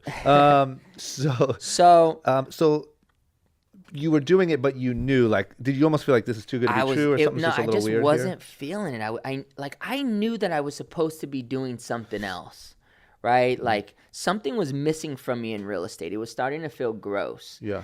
And right around that time, I go on a trip with Jonas to Miami, and I'm on another level. We're at the Mondrian, some party, and I run into Greg Carroll, Mike Carroll's brother. And we have this conversation that is just like, mind you, I was also on another level. Yeah. But I felt like I was just had a meeting with like an angel. It was crazy, and it was sick. And I'm like, hey, we need to talk when I get back. And so we got back. But what type of shit? Just life, personal development, Yeah. purpose, meaning. And I was kind of always the person in my circle of friends having those conversations. Yep. And Greg Carroll was one of the first people that brought his level of insight and how he thought about success and thoughts about the mind and the law of attraction and intention. So we really vibed out. And long story short, when I got home, I decided to leave real estate. I left real estate, and Greg Carroll and I started a company called Peace Academy. piece was an acronym for Positive Education Awakens Conscious Excellence. And we just went out and taught classes everywhere we could. How do you make money doing that? And that's why it didn't work. And then I went back to real estate. Yeah. So well, that's what happened. Like you just we made a lot of noise. Like we would go to schools, we'd go to colleges. I had people paying me for one-on-one coaching, but it was not easy. Like I was renting this really dope house in Costa Mesa, and so we were running the whole company out of my house in Costa Mesa. And we had an investor. Like we had an investor that was going to put money up for this movie that we were making and the whole school. And we rocked it for like a year and a half. But it was just our last event that we did at Fairfax High. It was called Touch the Sky and Master Your Mindset. We had a dope panel with like Stevie Williams, B. Win, Jerry Mang, Jonas, Aloe Black. And our whole thing was like, let's teach mindset strategies. Yeah. And if it were a room that would have been like 150 people, it would have been cracking. But we got a room that fit 3,000 people. And so and we literally thought we were going to fill the room. Yeah. And there were like 150 people there. Yeah. So it just looks bad. It looked bad. Yeah. And that was it. And then so you decided to pack it up, and did you go back to real estate? So at the end of 2008, we were expecting an investor to come with like $250K to help us do this thing. Yep. And that money was supposed to come November 1st, right? Something like that. Alana and I get pregnant with our firstborn son, Kaizen, in 2008. And now we're like, we really need this money to come. That date that the money's supposed to come just goes right by. And he was a good friend who was supposed to put the money up and doesn't hit us up about our kid being born. No, nothing on Thanksgiving, nothing on Christmas. We're freaking out. Yeah. I can't even afford to rent that house anymore that I'm renting. Yep. Greg goes back up to the Bay. We move into Alana's mom's house. And it's like, fuck, what am I doing? I have no car. Yeah. Have a newborn. And my other son is in Costa Mesa. And it's like, what am I doing? And so Alana's mom is also in real estate, and she kept saying, just do real estate. And I'm like, no, I can't. I can't do it. It was like the last resort. And so I'm taking the train from, Alana would drop me off in Fullerton. I'd go and meet my friend Ozzy in like Newport because he lived in San Clemente, and we would literally go to a library and try to figure out Peace Academy and how we were going to do it. And one day, early 2009, I'm like, I'm going to check my MySpace. I didn't check MySpace in like 6 months. Yep. I opened up MySpace, and this dude, my friend Merwin, who I sold a home to 4 years earlier in 2004, he said, hey, Kev, are you still in real estate? I need to sell the house you sold me in 2004 and buy something else. I checked my license online, and it was expiring in 2 weeks. Boom. Take Alana's car, show this guy a couple houses, get a couple checks for like 8 or 9 G's. I'm like, guess I'm back in. Yep. And just struggled trying to figure out the game again, because 2009 to 2011, it was hell. Yeah. It was short sales, foreclosures. When I left, the sun was shining. When I came back, it was hell. That's like literally a whole different business, It was hell, right? yeah. So did you just you sold the house within the 2 weeks, or you just, and then used the money to renew your license, or you renewed your license? Renewed my license. It didn't cost much. It was really low cost, and it was like, this was a sign. Yep. I'm supposed to be doing this. And so then you're just back in. So now you have a whole new ball game to figure out. Yeah. And where did you go back to an agency, or are you working for yourself at that point? No, you have to go to an agency if you're not a broker. So I'm not a broker. So I would go, I'm trying out different agencies at that time around the area where we lived in Alana's mom's home in Glendora. Yep. And just hating it, dude. I hated it. Like, the only thing that was really keeping me going at that time, besides obviously Alana and my son Eli and my family and all the things I'm supposed to say, right, was the fact that on Saturday mornings, I would drive to Jonas's crib and we would ride bikes. Like, he was getting really into riding bikes, and so that was like my thing. That was like the one thing that was just like, ugh. And they were still doing really well, right? Yeah. So at least there you was had a that, shift. yeah. Like the chains were put away. Yep. He could have rocked them for sure, Yep. but because it was like he kind of already did that era, Yep. and it just was a weird time. It was a weird in the recession. You ain't trying to walk around with $1 million worth Yeah. of jewels on. Yeah. And so they were still killing it though. And he knew I was struggling, and he would just encourage me, like, Kev, you'll figure it out, dude. Yeah. Just stick with it. And I had that Saturday morning with him, and it would be me and him and Albert Rosario. I don't know if you know Albie. I know, yeah. Yeah. But, just struggling. What started to like put it together for you? 2011. What Like happened? they say, the darkest part of the night is right before the sun comes up. Yeah. And 2011, it couldn't get any darker. So, like, beginning of 2011, we're trying to figure things out. We're trying to get above water. Alana and I find out we're preggo again. And I'm like, oh, my God, how? Yeah. Like, physically, how? Yeah. How did this happen? How did this happen? We're not happy at that Yeah, time. yeah. You know what I mean? And I'm kind of raging a lot at that time. I'm partying a lot. I'm trying to hang on to something that's not there anymore. Trying to figure myself out, and trying to get ready for the fact that I'm really going into crazed fatherhood. Yeah. And I remember telling Jonas about that I was having number 3. He was so pissed. Oh my god! Like on some like, what are you doing? What? He's like, what are you doing? Yeah. He's like, do you not want to like ever have fun ever again? Yeah. He's like, you're gonna be that guy, huh, Kev? You're gonna be that guy that has 5 kids, huh? That's gonna be you. He was pissed. He was so pissed. He called Alana. He did? Yeah. Did he yell at you? Yeah. Damn, he called Alana. What? No, that's a no. Yeah. You stop it. Seriously. He's like, it's not too late. That's amazing. Swear. Yeah. He was so, but it came from a place of like love, and he knew Yeah, I of was course. struggling. Yeah. So he's like, what are you doing? Yeah. So So what was your mentality just like fuck it? I'm, this is what we got. I'm going for it. yeah, it Let's was, see if we can't get a little darker before the light thing comes. it is what it is. Yeah. And so, getting by, I remember my birthday at that time, that year, it was a dark time for sure. So that's all in all. So you stopped real estate in 2007, you said? 2007, yeah. Damn. Came back So 2 even though years Peace later. Academy was great, you still, that's we're on 4 years Yeah. now of sort of being a little drifty 4 years, and like yeah. not knowing, yeah. Always being into the personal development.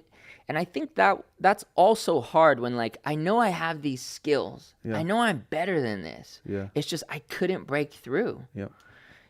and so, but we did okay. We were never on welfare. Yeah. But we were barely getting by. But still to be lost. Like I feel like a lot of people talk about like being, sort of lost at a really young age and you don't know what you want to do. And Yeah. it's just interesting to sort of be in a place of I have everything I could ever want. You had that at a moment. You were killing it. You're King Kevion on Yeah. top of the world. To then going and being like, what's really my purpose here? Like that's Yeah. pretty interesting. And I think as a man, as a father, when you're supposed to provide and you can't, Yeah. it's the most painful thing. Yeah. When you can't put food on the table. Yeah. Yeah. And you're trying to, but it's just not working. Mm-hmm. So, we're struggling. We're doing our thing. We're living in Costa Mesa at the time, and man, Memorial Day 2011 hits, Uh-huh. and that was the most challenging thing I'd ever experienced in my. How old am I? 2026. Oh, then. Then. Yeah, 26. Yeah. No, 28. I'm 28. Yeah, we had a Zala at 28. Yeah, so I'm 28 years old. I'd never experienced anything that could prepare me for that. It was Memorial Day morning. It was a Monday, and Jonas and I were supposed to go for a ride that afternoon. Yep. And I remember Alana and I were like, all right, we're going to fix up the house, so let's go to Home Depot, and then I'm going to go on my motorcycle ride with Jonas. Because we traded in the bicycles for big boy bikes. Because this whole time I was about to say, I thought you were talking about bicycles, but you Yeah, didn't. we had a bicycle phase.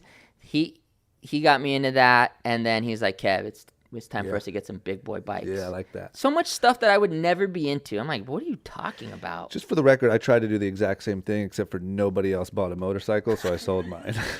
Like, I was like, you know what, guys? It's time to get the big boy bikes. Dude, and then like 3 months later, I was like, anyone? It was so dope. Yeah. Like that experience, that era. Yeah. So, you know, we were really inspired about that like vintage racing cool. era. And it was just a sense of freedom that I've never experienced. Especially down there where you can actually ride it a dude. little bit. Up here, you can't. It's just No. death machine everywhere you go. We'd meet. It's crazy. It's dangerous. But like there, we'd meet at his house, cruise through Laguna, either go north to Long Beach or south to Dana Point. It was just fresh. Yeah, that's dope.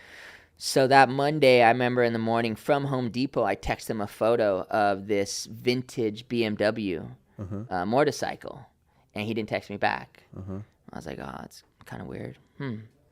And a couple hours later, I'm reaching out to people, and I can't get a hold of them.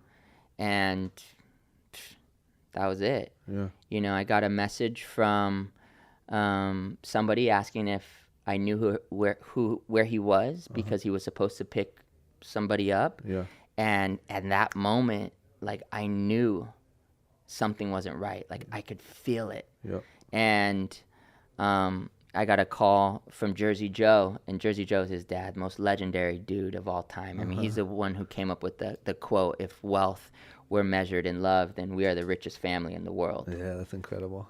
So I get a call from Joe, and he says, look, he's like, come to the house, come alone, say a prayer. And I drive up to his house in Laguna, and it's too late, you know. And that whole, oh man, there's nothing that could prepare you for that. Yeah. And so you guys didn't even really see that coming. Like it wasn't like. I mean, you could say that the writing was on the wall, I guess you could say, because of the type of activities that we were into and what we were about. But nobody sees that coming. Nobody's, you don't think that. Never. You don't think that at all. Hell no. Yeah, it's just insane. I just remember because Kevin Delaney was our marketing guy at the time, and he called that day and said, you know, obviously I'm not coming in, whatever. And I remember it was so devastating to me just because of knowing, who he was and, how young he was and all that stuff. But I didn't know him personally at all. Right. So I didn't, I know you guys were like incredibly close, but it's just so nuts to me. So, and that was still why, is that why you're pregnant at the time? Yeah. So times are tough anyway. Times are tough anyway. You're stressed anyway. And we're struggling. And you're 28 years old. Yeah. Man. Yeah. How did that affect you? Like, did that? Dude, I went dark. Yeah. I went super dark. Like, I was dark before that happened. Yeah. But now I'm going really dark. Yeah. And from May to December, to make it worse, I can't close anything. I didn't close a single deal. Like, if you look up my realtor record or whatever in the MLS, like, there's nothing. Yeah. And I'm working every day. But I'd be on my way to an appointment. And when it hits you, the wave just hits you of emotions, of loss. And I would just start bawling my eyes out. And you can't stop it. Yeah. And then, fortunately, in October, my daughter Azella was born. And it was so crazy. We named her Azella Joni. Joni was his nickname. And it was such a hectic time when she was being born. And it's always crazy, right? But I can imagine. Yeah, it's just so crazy. And then we're freaked out, and the doctor's like, how much does she weigh? And they're like, 8 pounds, da-da-da. Okay, what time is it? And they're like, 16:47. And then Alana,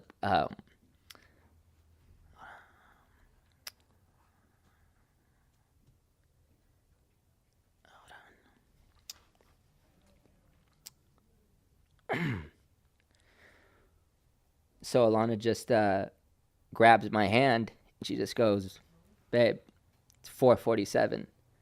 And we just knew, the presence in that room. It was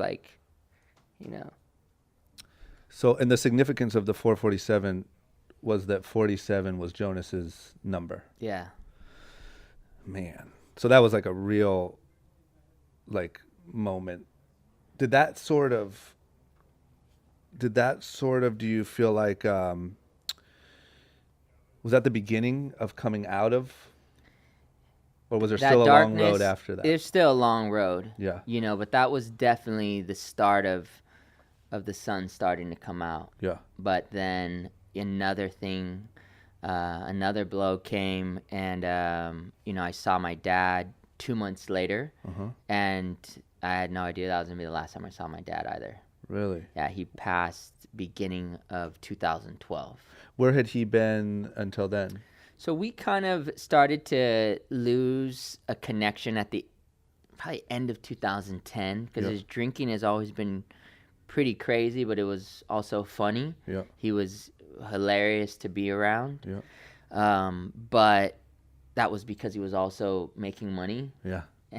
Yeah. And so when you're not making money and you're drunk, I guess It's a different not story that sometimes. fun. Yeah.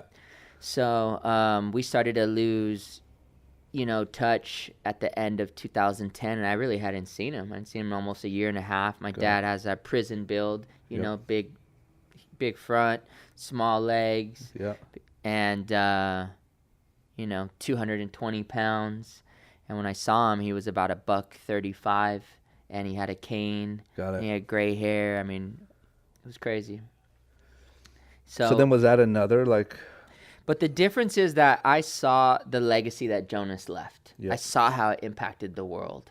You know, I saw how it changed the world and influenced people. Yeah. And then when my father passed, you know, we have the same name. And so all of a sudden I get hit with things that he left. Yeah. Old tickets. Yeah. I had to drive out to Riverside or somewhere and prove that that wasn't me speeding, and all kinds of weird debts. And it really made me look at who I was, and really made me look at, going into 2012, my legacy. Yeah. What do I have That's to leave? interesting. You know, if I were gone right now, what would I be leaving? Yeah. And the answer was not much. So out of that darkness, out of that breakdown, was the breakthrough of KASE. And do you feel like it was heavily from getting that new sort of awareness of your legacy that started even making you think on that level? Definitely. Yeah, definitely. Yeah, that's really interesting. And then so what was the breakthrough? Or Well, sort of, you know what I mean, like the actual So I was gonna leave. You know, I only made like maybe $60K in 2011 with 3 kids in Orange County, and you know, trying to be a real estate agent. So you need to have a Mercedes. Like, you know, things weren't really panning out Yep. financially. So I figured, you know what? Why don't I go back into being a life coach? I can make more than $60K a year being a life coach again. Let me do that. And my mentor's like, look, you know how to sell real estate. You are good at it. Why are you having to separate the two? Why don't you do both? I'm like, what do you mean? He's like, realtors need coaches. Everybody's having to go outside of their company to go and find a coach. Why don't you go and kill it in real estate and coach people? like was coach like, was the coach your strategy team. like to coach your own Coach team. your team. Yeah. I was like, damn. So that's when I shifted to the brokerage of Keller Williams, and Keller Williams is really big on having a team. I never had a team before. A lot of other companies don't really push that, but Keller Williams does. So I went there to really learn those skills. And it really feels like it happened quick.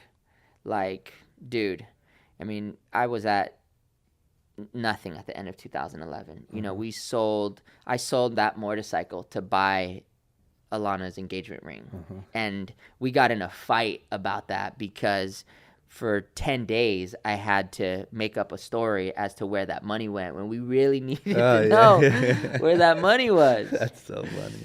So, you know, but it also wasn't easy because I had an energy of inspiration that was also mixed with still a little bit of darkness that I didn't work through. Yep. And so I was still drinking a lot and partying a lot.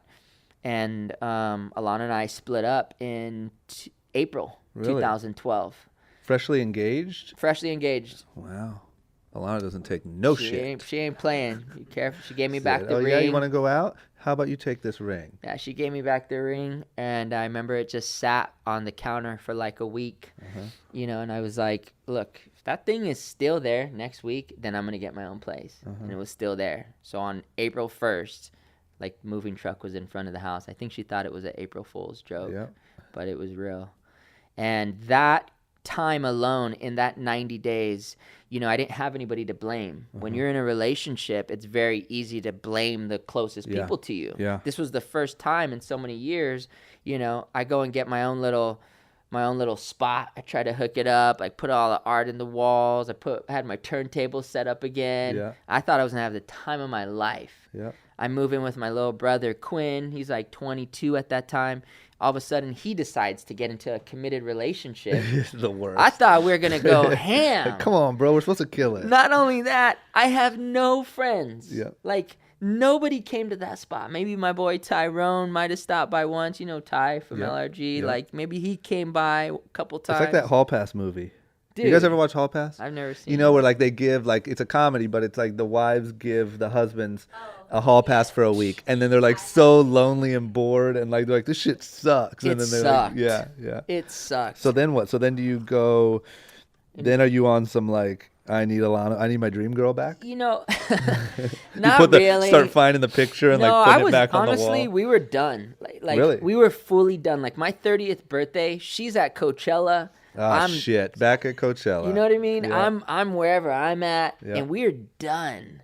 Yep. No call on the 30th birthday, and nothing. I didn't deserve a call either. That's crazy. But I really just stopped, and it made me like, what's it gonna take? And I always go back to my coaches. Like, I've always had coaches, and my coach, she's been my coach since I was 17. He was like, Kev, what would it take for you to love this thing? And I'd never looked at real estate. Yeah, I'd never looked at real estate like that. And I'm like, if I loved real estate, I'd be selling mid-century homes, modern homes. I'd have this dope team around me. Yeah. I'd be working with people that I enjoyed being around. I'd be selling contemporary properties. And it was funny because probably 10 days after that, I wrote out this, what does my ideal real estate career look like? I get a call from Nick Diamond, and 2011 was kind of a catapult year for Diamond, and he's like, yo, Kev, dude, I think I need to get a new crib. And he's like, I'm thinking something like mid-century, like modern, contemporary. Do you have a dope team by any chance that you have around you? And also on that list of goals, I wrote down a goal to sell a home above $2 million. The only home I had ever sold above $1 million in my entire career up to that point was Jonas's crib in 2009. Other than that, I had resistance to the luxury homes. I didn't think I could. I didn't think I could do that. Why do you think that was like a mental block? Like, yeah, you know what I mean? Like, is it for sure. anything? I guess what I'm getting absolutely. at. It's absolutely a mental block. I'm not from there. I can't do it. Everybody selling the high-end homes is white.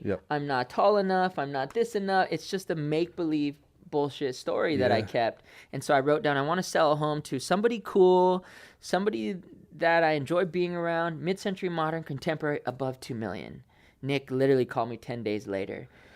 Man, can you put some stuff in your like genie bucket for me? I got you, dude. Just Holy let me know what fuck. it is. Let me know. God damn it. Okay, so I'm Nick your new life coach. I like this. Please, whatever, I'm in. Let's write some shit down before you leave. Let's do it. No, so you sold the house to Nick, so then... and that has a lot to do with it because I had never branded myself in real estate, right? I was life coach dude or LRG affiliate or what. So at that time, it was my first time publicly putting myself out there anywhere as a real estate agent via Instagram. And I remember Nick posting a pic of the house, and he just said, I had like 200 followers, and he just put thanks at Kevion. And next thing you know, I checked my Insta, and I'm like, what the hell? All these people. This is crazy. I got 100 new followers. And I just remember at our celebration dinner for that house, that night, Nick saying, oh, dude, I got a K. It was the first time he got a K for having 10,000 followers. Oh man, that's Yeah, funny. and just to kind of put into perspective of Yeah. where we're at, he probably has 1 million followers now. Yeah. And anyways, Instagram became a big source of exposure for me. Yep.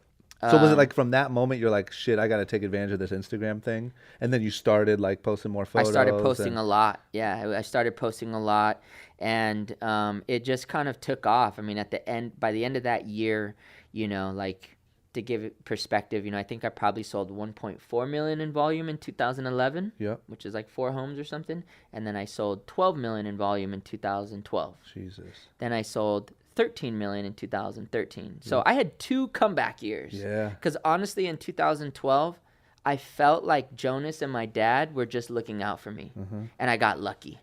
So when I did it again, and I think my confidence was kind of jacked about who I was also.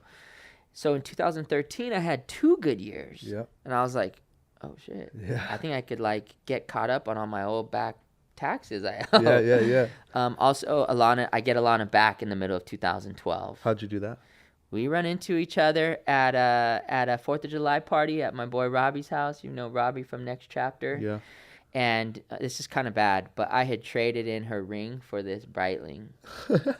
Isn't that horrible, dude? Well, I mean, yes, it is, but I can't say that I wouldn't do the exact same thing. Yeah. It was the Breitling that Jonas got me for my 26th birthday that got stolen. So Okay, it had some meaning to it so too. there you go, yeah. And it had a bezel on it. Yeah. So he always told me that on my 30th birthday he was gonna ice out the bezel. Yep. So So you went Alana's and not did it. with me on my 30th birthday. I've got Guess this who's nice getting an ring. iced out bezel? The single guy. And so I see her at a 4th of July party, and the Breitling just caught her attention. You know what I mean? Is that what happened, Alana? She was like, "Hey, that looks like it costs just about the same amount as my old wedding ring." And it was funny. My jeweler, Dennis, best dude. When I traded that thing in, he was like, "Kev, I'm gonna hold on to this for you." I was like, "Do whatever you need to do, dog. Just give me that Breitling." Yeah. And he held on to it. So of course I went and bought it back. Man, how but good. that night it was like she went and got herself good on her own. Yep. And she got really connected with God and her faith, and as a man, I did what I needed to do. Yep. I needed to get my finances together. I needed to get my ish together. Yeah. That was what I needed to do for myself. So true. And, you know, I think the best relationships are when there's 2 people who can kind of just be cool by themselves. Oh, yeah. Come together Yeah. and hang out. Yep. And that's exactly what happened. And so... Yeah, that's huge. I feel like that's such a huge thing. I guess as you get married and whatever, I mean, maybe you guys have some sort of practice thing that you do or something, but like almost being able to keep that is so important, it seems like. You know what I mean? Yeah. It's so hard, but it's so important. Yeah, It is difficult because you get comfy, you know, and like one of my favorite quotes is that if there were more courting in marriage, there'd be less marriages in court. Yeah, no shit. Yeah. Isn't that true? What'd you say? That's why he made the video, yes, because he's not creative enough. Yeah. So then you have the follow-up year. It's just funny because I do think that a lot of, not everything, but a lot of things are like just the mental game of it all. And it just sounds like sort of, obviously there's experience involved and there's just sort of the stars aligning, but like it seems like the confidence of like having that breakthrough of selling the house and then sort of getting the, as silly as it sounds, the social media support for that, sort of dedicating yourself to real estate. I don't know. It just seems like that was like a huge breakthrough for you. And then to be able to back it up and not just have a lucky year. Right. You know what I mean? Like it just seems like, it just kills me how much of this stuff is mental. Yeah. You know? It is definitely mental for sure. And I think it gives you strength when you fall and fall and fall and fall and you make it back again. Like I hit rock bottom, flat broke, top ramen coming out of my ears 3 times in my entire life. Aside from the time where I was just poor, right? Yeah. But like from the point of getting on, when I'm personally making over 6 figures, after that, I've hit rock bottom 3 times. And so going into 2012, it was like, what do I have to fear? I know that if I fall again, I'm going to be okay. And so I think that's sometimes the things that block us from success is that we have a fear of failure. Yeah. So if you fail enough, you're going to realize that you're actually not going to die from that failure. You're actually going to be okay. Yeah. So what do I have to be afraid of? Yeah. Let's go. Yeah. I've got nothing to lose. Let's do this. And I got lucky, and it just started to crack off. And what was the transition? When did you make the transition between still working under this other agency and creating your own? So the team started to come together like kind of quickly in 2012 because I'm posting so much stuff and I'm being very real on my social media about my breakdowns and sobriety and Jonas and all this stuff. Yep. And so a lot of people would reach out to me. Richard Mulder was one of the first people to come back. Richard Mulder was the first person that I ever coached into real estate. Got in it. 2004. Got it. So then Richard went out and did his thing. He killed it in real estate. And then he left and he did a brand called Hill Brews. And in 2012, he came back and was like, hey, I don't know about this thing. How's real estate? And I'm like, dude, It's cracking. it's cracking. Yeah. And then Danny Montoya came on board, Yep. which was like super dope as well for me to hang out with these two people who I admired, and they were homies, and we were doing deals. Yeah. And then other people would hit me up off of social media. Cesar Vasquez is a really cool dude who didn't have his license, but he was just he was like a sneaker hustler, and he's like hanging out in my office. And then there's this other dude and this other dude. And then I go into 2013 and I've got like 10 people chilling around. I was like, I think I have a team. It's totally by default. Totally by default. And so. And this is still while you're at the other agency, This is right? still, yeah, and I'm still with that agency. Yep. Yeah. So how does that work? Like they encourage you to, like you kind of go up through the ranks a little bit, and like as you build a team under you, it kind of all goes through you. Is that how? Yeah, Like everybody is like deals go through them. Different people set it up different way. The Yeah. big difference between the way I set it up and other teams set it up is 99% of the time, if you look at a team, it's the John Smith team. Yeah. And everybody is basically a minion of John Smith. Yeah. And they're going to be, this guy's going to do this for John, this guy's going to do this for John. And they're all there to support John. Yeah. My deal is I'm going to basically excel as fast as possible at this thing. Yep. And what I want you guys to do is beat me. Yeah. And just so you know, I'm going to give you every single tool that you need to beat me. Yeah. Catch me.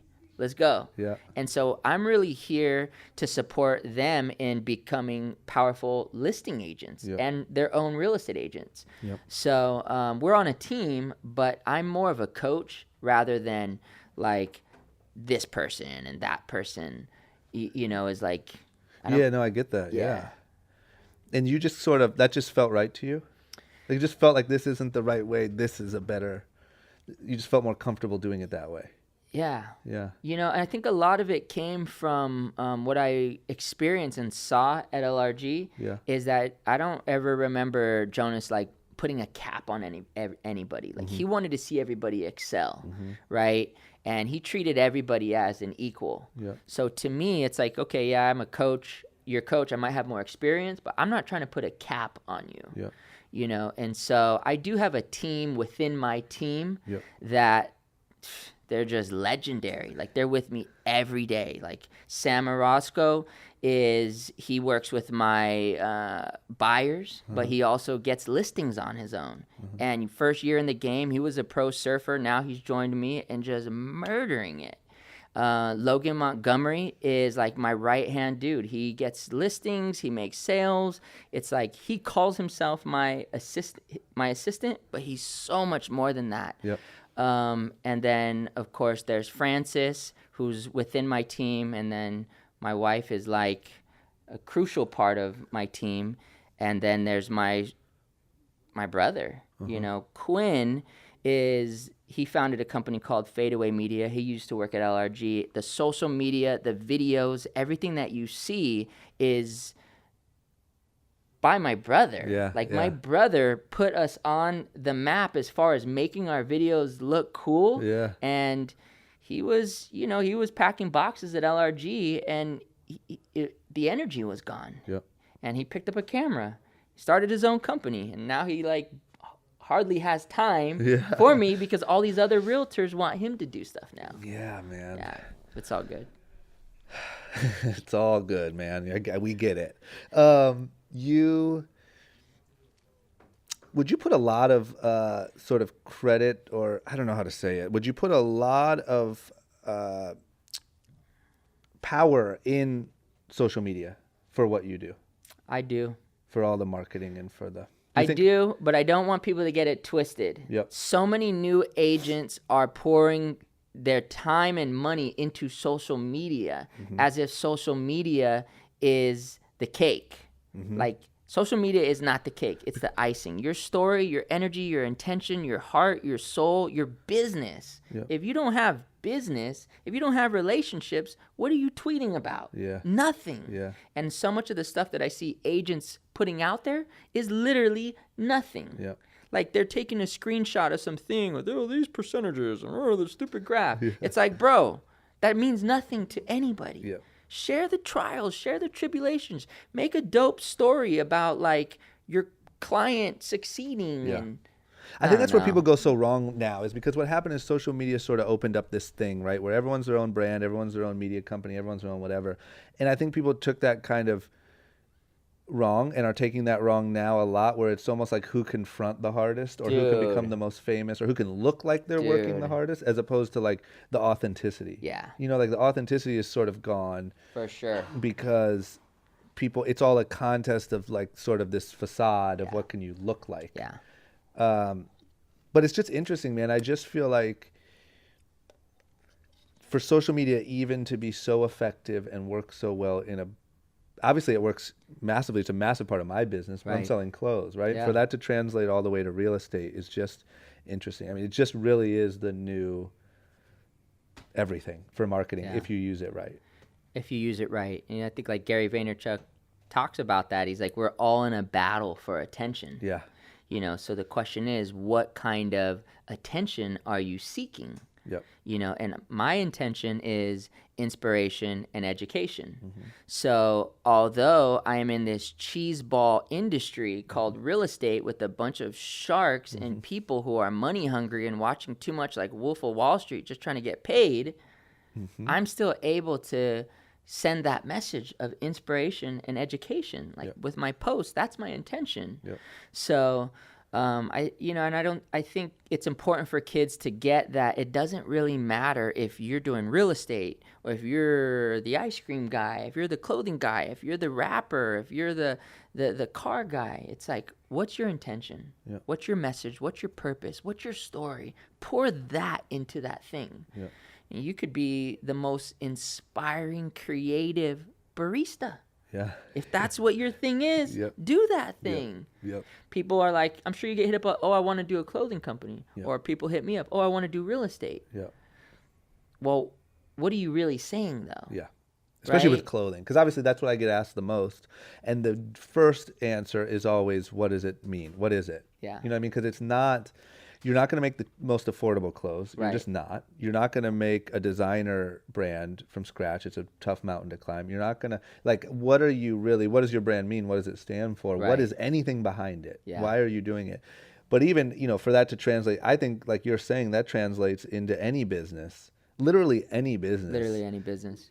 Should have that why or that purpose. Definitely. It's just most direct in like clothing. Yeah. But no, I couldn't agree more. And to be able to transfer it into a business like real estate, like you Right. said, that is so sort of, there's not a lot of people sort of breaking the mold in real estate, right? It's just like No. There's the new guys who are on TV and stuff like that. Now real estate's big because it's on TV. Yep. So there's these like realtor celebrities. Yep. But a lot of them are just still the same douchebags that real estate people have always been. It's just now they're on TV. 100%. So now you're a glorified douchebag. yeah. Great. It's just dope. Awesome. Man. To be able to add that level of depth to it, it's just cool too. And it also explains like how you kind of felt like there was no depth or there was no purpose to real estate for so long, and now you found it. And it's led you, not only have you found it just to sleep better at night, but it's led you to massive success way beyond what you ever probably would have gotten because you just didn't like the shit. Yeah. You know what I mean? Well, and I think I didn't like it because I wasn't it wasn't for others. It was Yeah. for me. Yeah. You know, and when you're in something to take, you feel taken. Yeah. So you get what you give. And as soon as I started to figure out, like, well, what am I inspired by?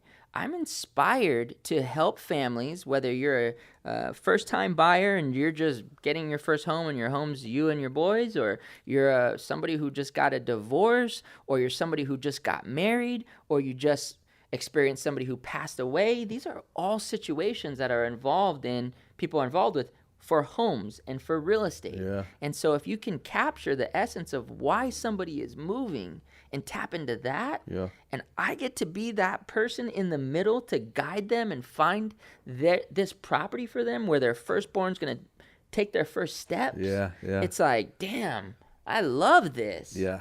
I love this game. Getting Yeah. the check is bittersweet these days. Yep. You know, because it's like, damn. Like, I just finished a deal. Dude, I showed this family over 150 homes. Jesus. Yeah, it took over 2 years. Do you know them personally?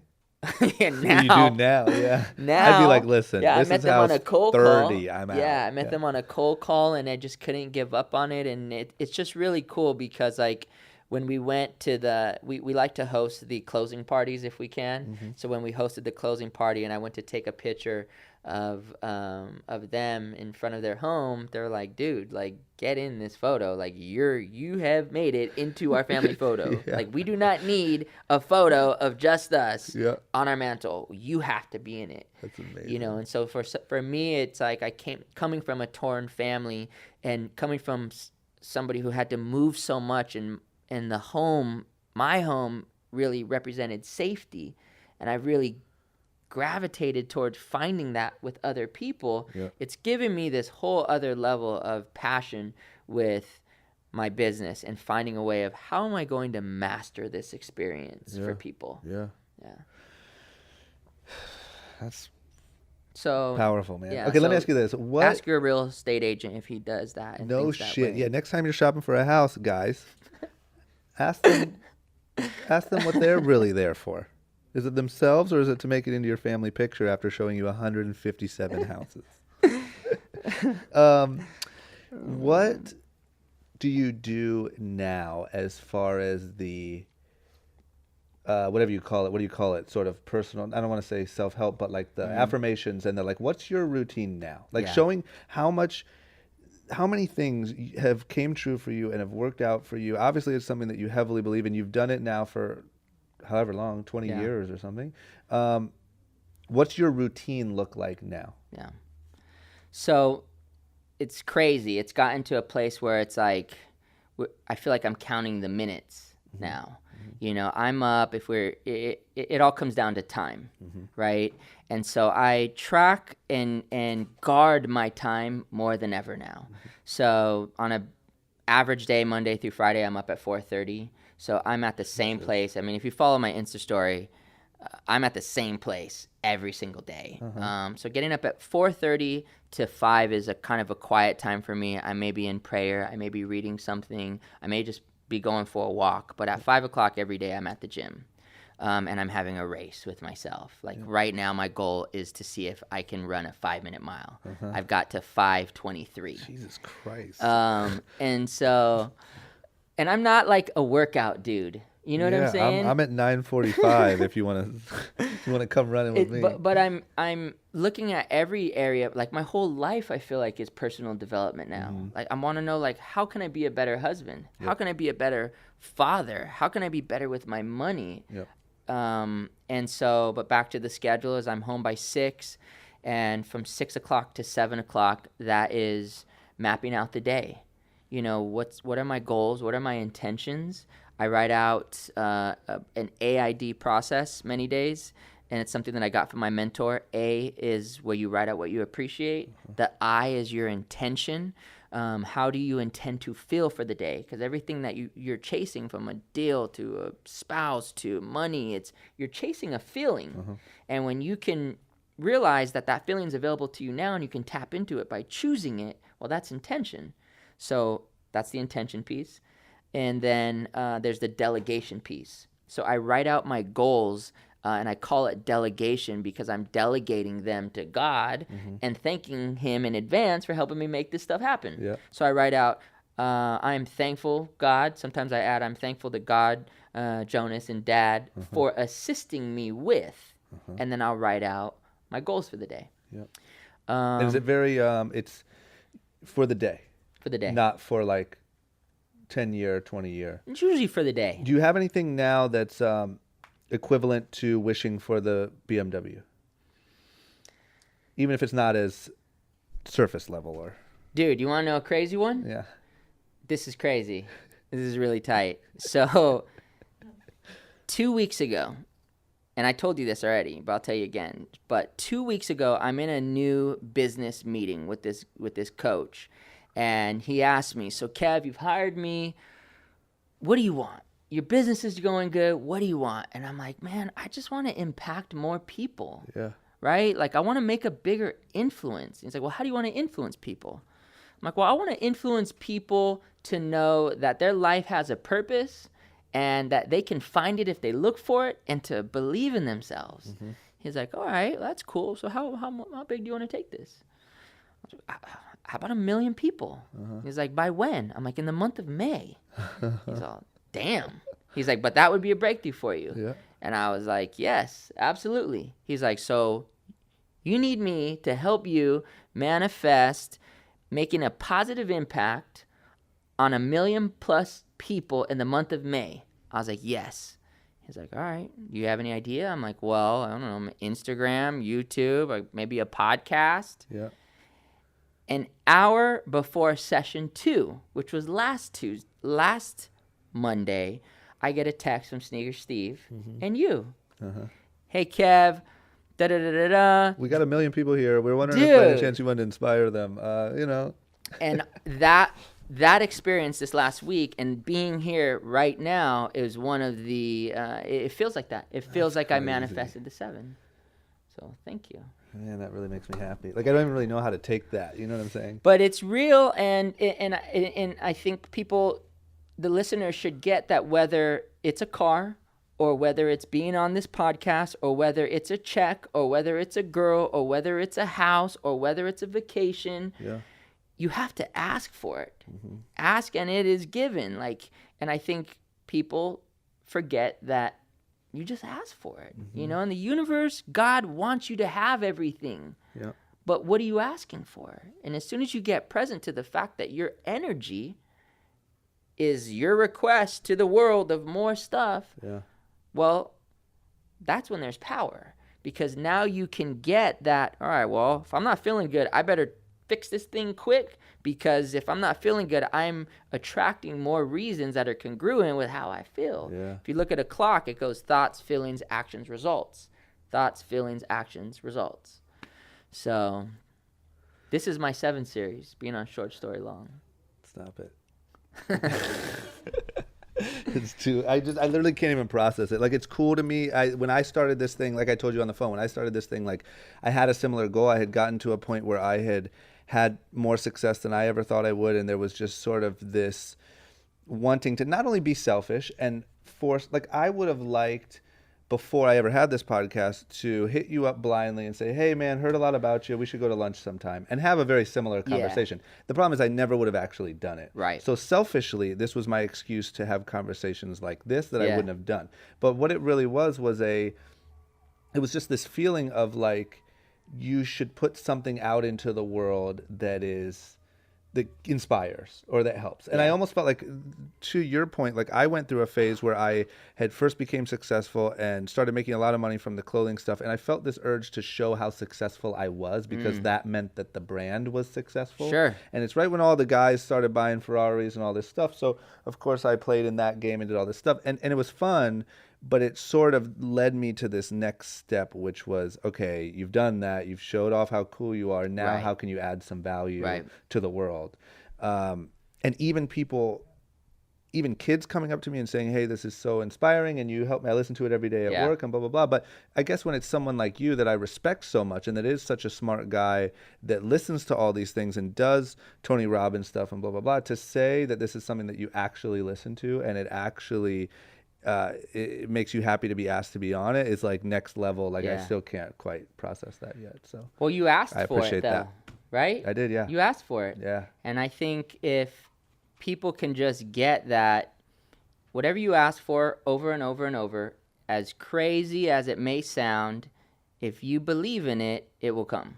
Yep. You know, as cliche as that is, you know, it's that there's that 3-step process, right? Of you've got to know there's a treasure out there, right? You've got to know, number 2, that you're going to find it.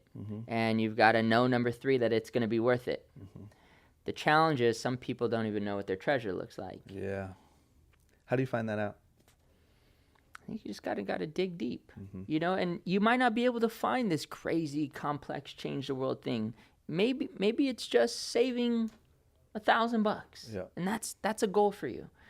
And you get there, and then you'll set another goal. That's what then I'm big set on another too. goal. What I'm big on too is like people worry about like this massive goal, like what's my thing, what's my calling, what's my whatever, and it's like if you take the first step, that almost sometimes acts as like a step ladder to the next set of goals that you couldn't see before you accomplished that one, you know. And I think that's such a big thing too, is like it doesn't have to be this grand change the world plan and then you go start executing it. Like what's the next immediate goal, and then how do you go accomplish that? Because it's like levels in a video game, man. I don't know, it even happens to me to this day.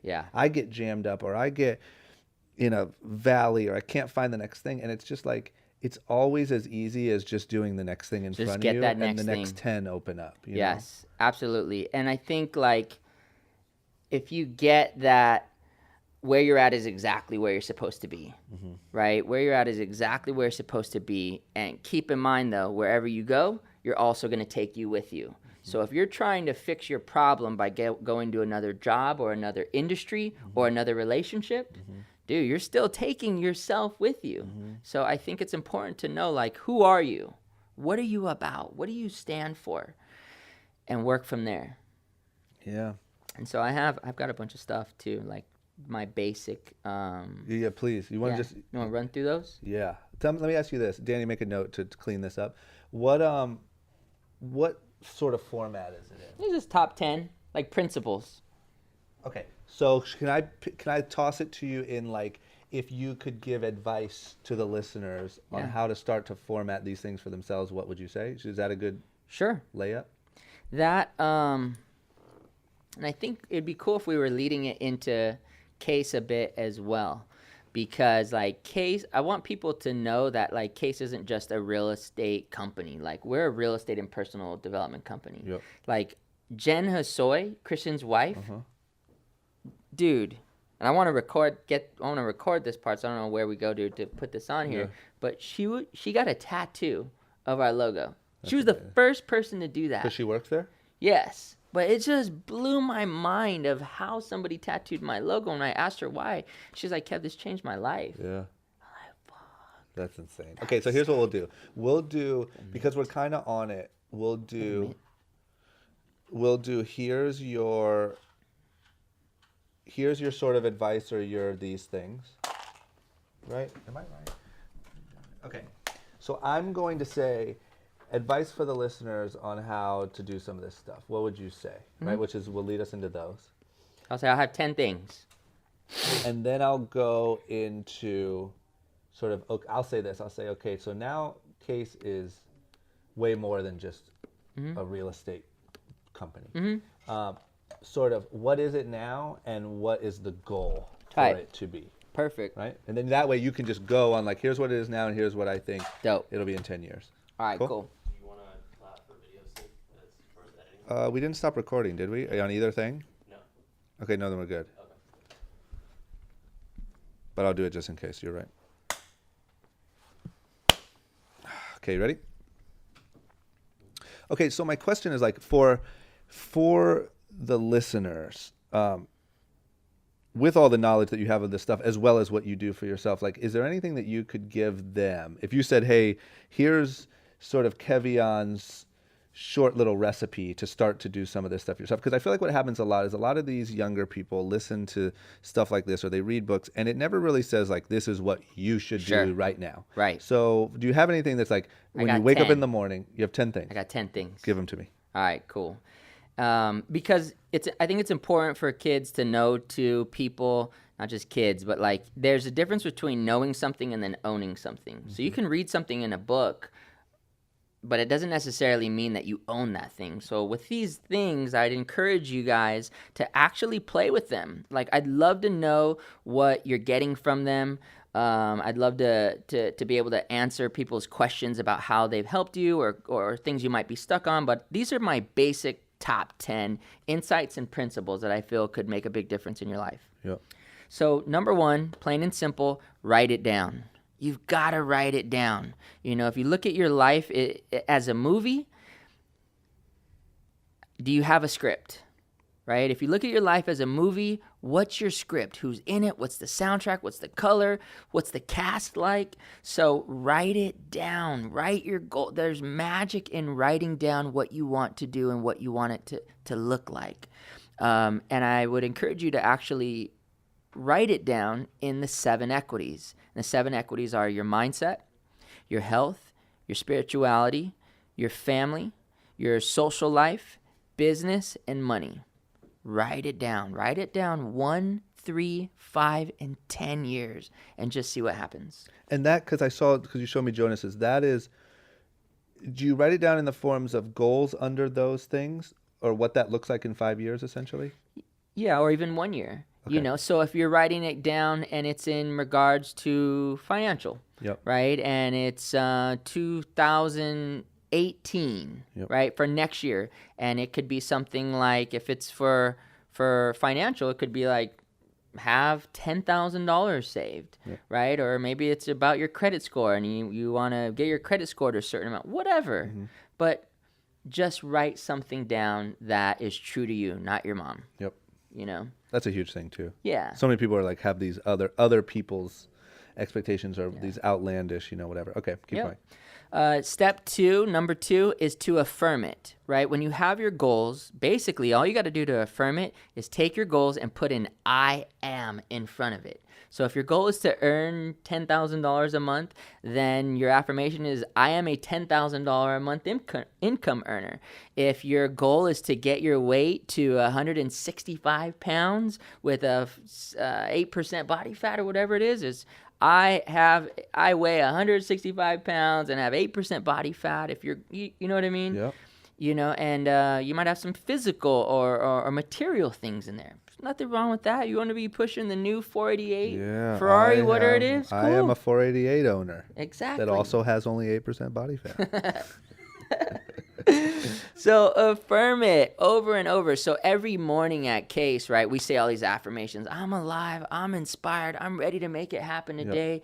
I focus on making a difference for others. I believe in myself, right? You just got to affirm this stuff because you're affirming stuff either way. Yes. And let me just ask, on its most practical form, if I'm little Jimmy in Illinois, do I do that every morning in the mirror before I have my coffee? Like, you just make it a part of your daily routine, right? Make it a part of your daily routine. And you look and you say it. Have a out loud. laminated version of your affirmations in the shower. Yep. Hopefully little Jimmy's in there at least once a day. Hopefully, Jimmy. Yeah. If Okay? you're not showering once a day, you put that on your Right. affirmations. I am a clean Exactly. Jimmy.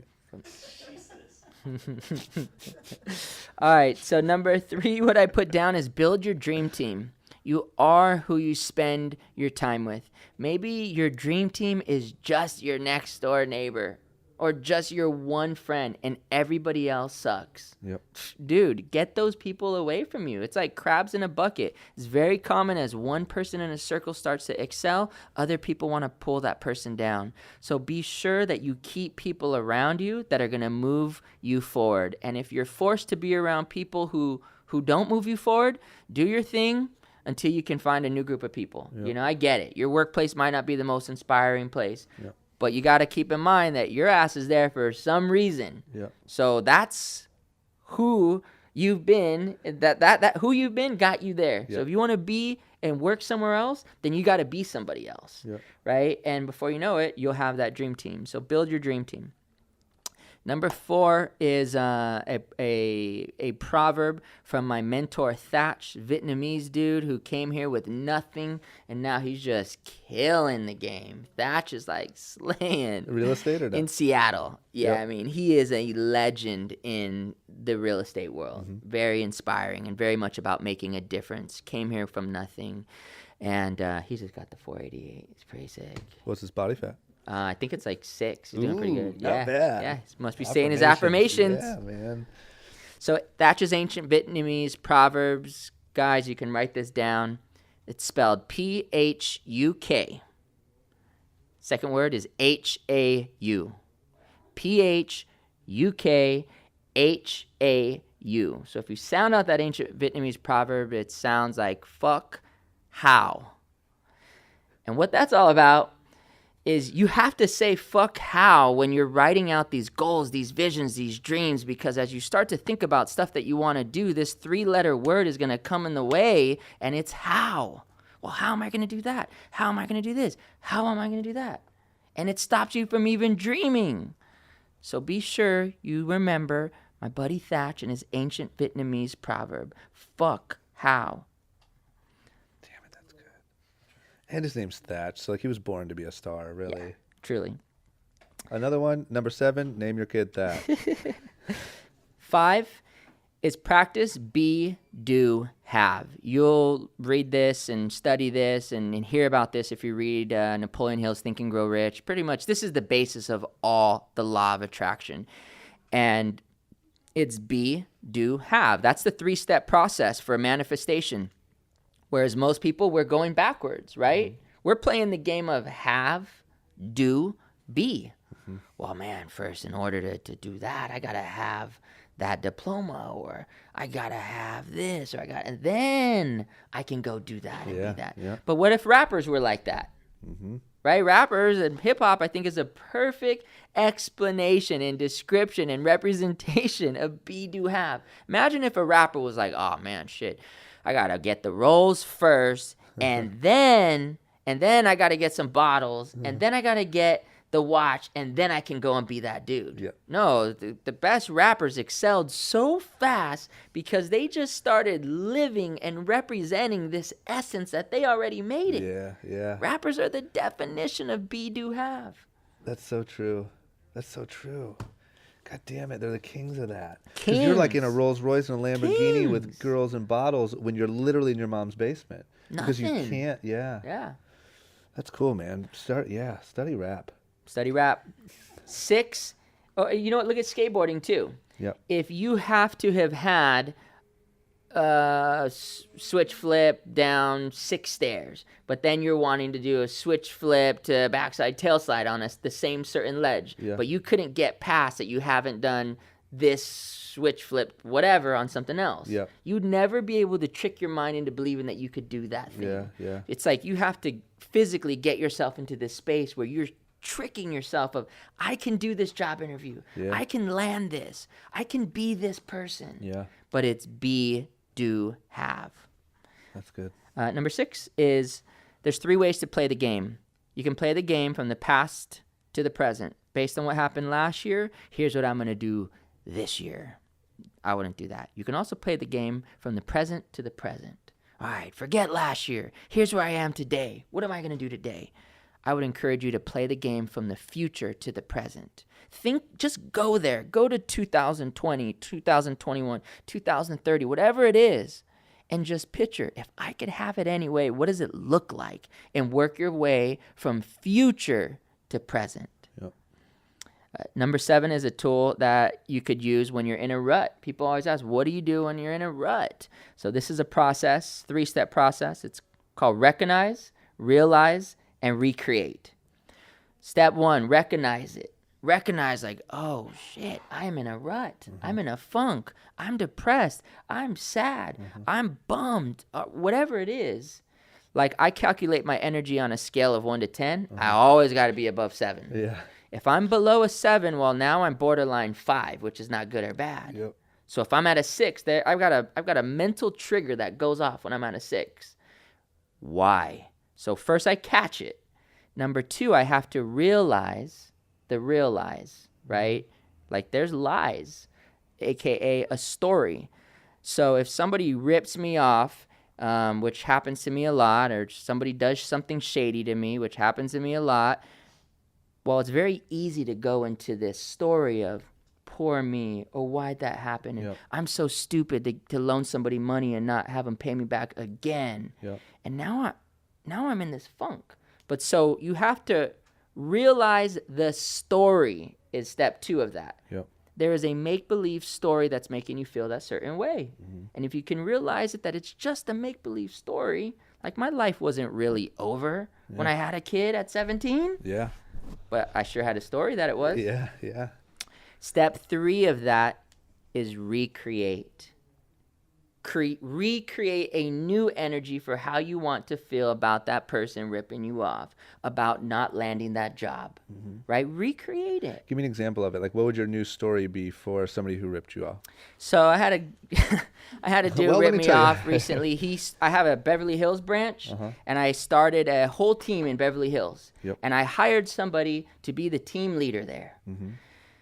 In the process of being the team leader there, he actually starts to run his own team, a different team within my team. And he asked me for a $10,000 loan to help him keep this thing afloat. I did it. I didn't even know this guy that well, but I did it because he's like, dude, if I had this, I'd really be able to do this and do that and do that. So I loaned him the money. Next thing you know, he resigns from that position. He tells me that he's doing that to follow his passion of speaking the word around the world. I'm like, damn. Somebody tells you that, I'm not going to ask him about my loan. That's a good excuse. You know what I mean? No one's going to question that. And next thing you know, he's running he takes like 5 of my agents, stays with the company of the main branch, and he launched a whole company. Like, what? That you paid for. What the hell? You invested so in. Point being, the story was, Kev, you are an idiot. How could you do this? That's just a story. What it is this dude had his own goals. He had his own dreams that my company did not support. What's wrong with that? So how I chose to recreate that energy was gratitude. Like, no matter what, did I improve his life? Well, yeah, I did. Did I help him find some clarity? Well, yeah, I did. Did I help him out financially? Well, hopefully I get my loan back, first of all. But bottom line is, I helped him, and that's who I am. So am I doing my purpose? Yes, I am. So guess what? I'm good. But, and he lied about God, so he's going to hell anyway. Oh, my gosh! I mean, so at the end of the day, he's fucked anyway. Okay, got it. I just needed that. I think a lot of times people need examples of like, you know, some of these things seem so big. It could be it's traffic. hard to like. You're in traffic. You're bummed out. You're annoyed. You're frustrated. So the story is, why did I get stuck here? You might even be saying, why did I choose to work here? You got this whole story. Recognize it. Realize that you're making this BS story up about cars going slow. You live in LA, cars go slow. How can you recreate that? How dope I get to sit in traffic and just listen to every single short story long again.